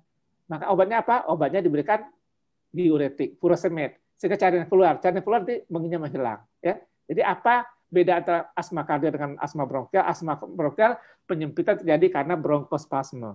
Maka obatnya adalah bronkodilator. Sedang pada edema paru, pada congestive heart failure, jadi gagal jantung kongestif, itu yang terjadi menginya karena di dinding bronkosnya ada cairan, sehingga dinding bronkosnya menyempit. Jadi mengi juga. Jadi obatnya bukan bronkodilator, tidak ada manfaatnya bronkodilator. Obatnya adalah diberikan diuretik. Sehingga cairan itu keluar, saluran melebar, maka dia menginya menghilang. Dulu itu sebut namanya asma kardial. Sekarang istilah itu sudah tidak dikenal lagi oleh dokter-dokter yang muda. Ya, ini waktunya sebetulnya sudah lewat, Prof. Tapi ada pertanyaan. Apa-apa, nggak apa-apa ya, Prof? Nggak apa-apa. Sampai tengah malam nanti. Dari Dr. Lawrence Patiselano. Selamat malam, Prof. Semoga sehat selalu. Mohon berikan pencerahan mengenai cara kerja high flow nasal kanul, apa kelebihan dan kekurangannya. Pertanyaan kedua, bagaimana menilai small airway obstruksi saluran napas kecil? Kemudian yang ketiga, pasien dengan restriksi, apakah harus dilakukan pemeriksaan TLC? Yang tadi. Ya, jadi yang pertama, high flow nasal kanul gini. Ini nanti deh lebih lengkap pada kuliah berikutnya ya, karena nanti ada terapi oksigen. Nanti saya jelaskan lebih lengkap. Tapi pada prinsipnya high flow nasal kanul kita memberikan oksigen untuk konsentrasi tertentu. Jadi kalau kan ada hambatan ya kalau kita pakai kanula hidung, kan kanula hidung itu kan 1% naiknya 1 liter naiknya 3%, 2 liter sekian. Jadi nggak bisa dia mencapai persen yang paling tinggi dengan kanula hidung, walaupun kita berikan di atas 10 liter, itu pasti sekitar 30%. Kalau kita butuh 60%, nggak bisa kita pakai. Pakai ventrimas juga begitu. Maka kita pakai namanya aliran cepat atau aliran cepat oksigen atau high flow oksigen ya. Dengan aliran cepat itu kita bisa mencapai konsentrasi yang tinggi tanpa kita harus memberikan seperti tadi. Jadi karena ada pakai alat tertentu. Itu. Untuk lebih jelas nanti kita bicarakan pada terapi oksigen. Satu. Yang kedua apa tadi? Menilai obstruksi saluran napas kecil. Untuk saluran napas kecil ada berapa alat untuk menilainya. Ada namanya kita pakai oscillator. Ada juga pakai closing volume. Ada juga pakai volume of isoflow. Ada berapa? Mudah-mudahan saya akan catat ya, nanti saya akan coba pada waktu tadi ada permintaan CPX, ada permintaan body placement. Mudah-mudahan pada waktu itu saya akan coba menjelaskan tentang bagaimana mengukur. Bisa juga kita pakai VEP 2575, flow of expiratory flow 2575 itu untuk menentukan saluran nafas. Saya akan catat, nanti akan saya jelaskan pada kuliah yang selanjutnya ya. Jadi ada tambahan tadi ya, saluran nafas kecil, kemudian body plethysmograph dan CPX. Oke, sama high flow pada pasien dengan restriksi. Apa? Termasuk yang pasien dengan restriksi, apakah harus dilakukan pemeriksaan TLC ini nanti pada saat bagusnya emang begitu. Sebab ya itu proses spirometri yang lebih canggih ya, karena kalau spirometri biasa kan kita tidak bisa mengukur volume residu. Untuk TLC atau total capacity harus ada volume residunya kan. Jadi nanti saya akan coba bagaimana cara mengukur volume residu. Dengan demikian kita bisa juga mengukur TLC. Idealnya begitu ya, kita periksa. Kalau Jepang kita periksa semua lengkap. Volume residu, kapasitas residu fungsional, dan TLC. Jadi kita tahu restriksinya kenapa, obstruksinya kenapa, kita tahu. Nanti saya catat, saya akan coba terangkan. Jadi berarti memang Dr. Sita minta waktu ya, ada kuliah tambahan, jadi nanti mungkin 5 kali sesi. Ya Prof, ini kan memang sudah dijadwalkan. Oke. Ya. Yang udah terjadwal 4 sesi, jadi ada tambah 1 sesi lagi nanti. Iya Prof. Ini ada lagi pasien dengan bronkiektasis ditemukan dilatasi abnormal dinding saluran napas. Bagaimana peran bronkodilator? Mohon arahan dari Dr. Kurniawan. Memang pada bronkitasis tertentu itu bronkodilator masih bermanfaat. Kan bronkodilator bukan sekedar bagi bronkodilator juga, dia juga bisa bersifat sebagai mukoregulator ya. Kalau diberikan bronkodilator yang inhalasi. Jadi kan seperti diketahui pada orang bronkodilator juga ada mukusnya kan. Jadi kalau diberikan obat-obat bronkodilator kadang-kadang juga dia bisa mengencangkan mukus, maka dia juga bisa memperbaiki. Jadi boleh coba pemberian bronkodilator pada orang bronkodilator, tapi pasti hasilnya tidak akan sebaik pada obstruksi karena bronkospasme atau obstruksi pada orang. Jadi mungkin seperti orang PPOK, kadang-kadang Anda memberikan perbaikan, tapi tidak sebaik pada asma. Jadi bisa saja Anda berikan bronkodilator pada bronkitis. Tapi dilihat kalau responnya nggak bagus, ya udah nggak usah teruskan. Ya, sama juga ke SOPT kan. SOPT juga kita bisa berikan bronkodilator, tapi hasilnya tidak sebaik pada asma. Karena obstruksi yang terjadi itu mekanismenya berbeda. Ingat SOPT, sindroma obstruksi pasca TB. Orang-orang sudah bekas TB, kemudian ada obstruksi. Nah orang ini juga karena kita berikan bronkodilator, ya, itu penelitian Dr. Azizman saat tapi hasilnya tidak sebaik pada orang yang obstruksinya karena asma. Ya, jadi dia efeknya nggak bagus. Tetap ada efek, tapi nggak sebaik orang-orang karena obstruksi terjadi karena bronkospasme seperti pada asma. Ya, dari Dr. Dedi Herman, Prof. Perlu juga untuk pemeriksaan untuk PPDS seperti Veno, DLCO, Astograf dan lain-lain. Mungkin nanti kalau ada waktu kita bikin video ya, Prof. Ya, oke. Ya, boleh nanti kalau bagus boleh nanti saya ya kuliah-kuliah mudah-mudahan banyak banget tambahan ya. Mumpung pasien belum pakai astograf pada saat ini. Ya. Mungkin ada waktu kita bikin video ya, Prof. Ya. Oke. Ya, kemudian dari Dr. Muhammad Harbi, Assalamualaikum warahmatullahi wabarakatuh. Semoga terima kasih banyak atas sharing ilmunya. Semoga sehat selalu. Amin. Salah satu penyebab obstruksi adalah bronkiektasis. Mohon izin bertanya, jenis kelainan yang mana yang paling menyebabkan obstruksi lebih berat antara kistik, varikos, antara wet and dry? Mohon arahan dan bimbingannya, Prof. Yang terang makin luas dia makin obstruksi. Jadi yang paling penting luasnya. Makin dia luas, makin obstruksi. Kemudian juga letaknya. makin letaknya di saluran nafas ya di dalam bronkus dia makin lebih obstruksi ya dibanding kalau di ujung ya itu. Yang ketiga yang wet lebih karena wet itu ada mukusnya menambah. Jadi wet lebih berat obstruksinya daripada dia wet yang kering yang di atas.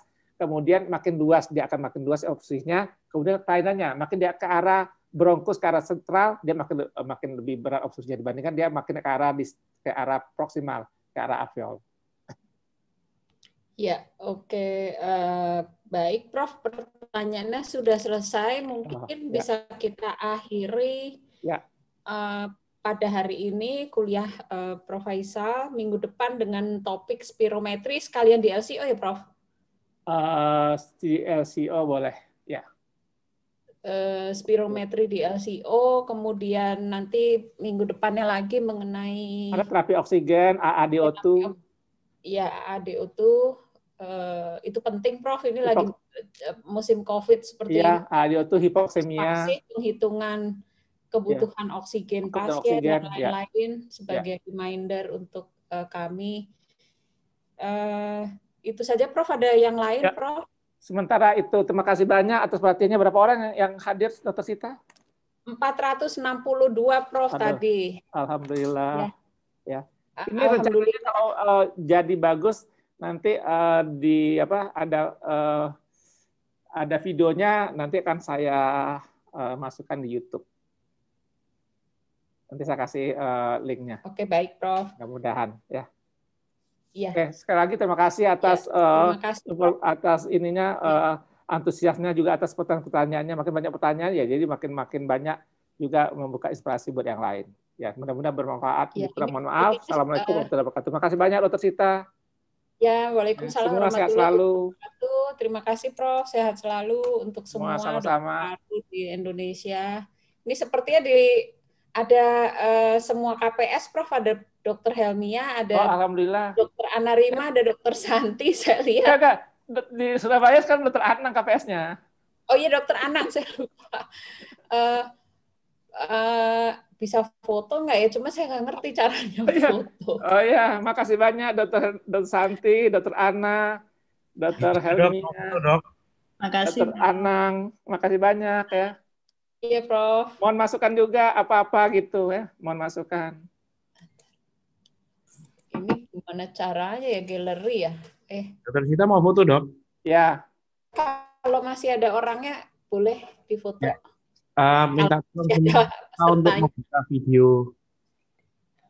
Oh iya, iya harus buka semua nih.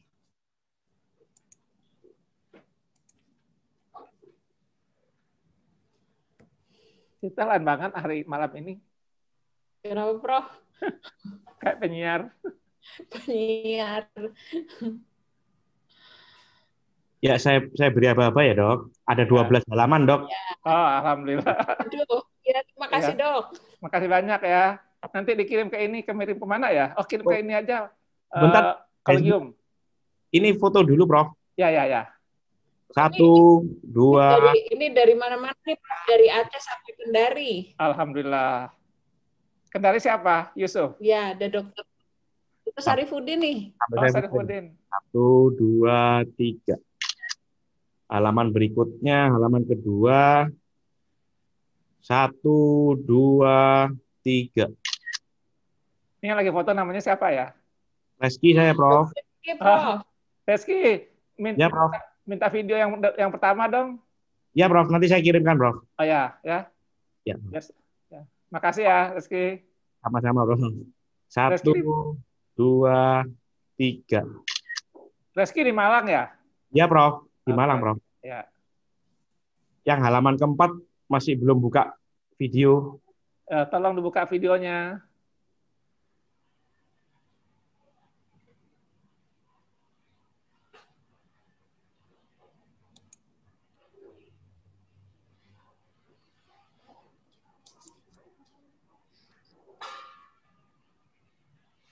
Ya, 1, 2, 3. Halaman kelima. Oh, ini sampai Inggris, Prof. Oh, ada Dokter Saudi nih. Ogi, Saudi. Makasih Yogi. Aduh, alhamdulillah. Harusnya Jepang Wira juga ya. Wira kasih tahu tuh Jepang.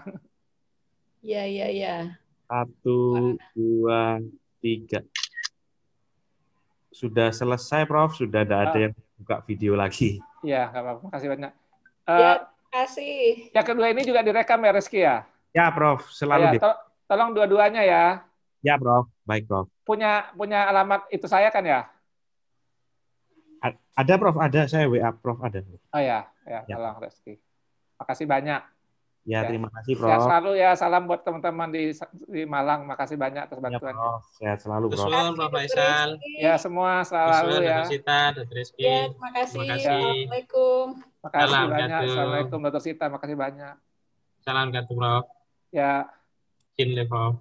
Ya, izin ya. Makasih. Ya, terima kasih, Prof.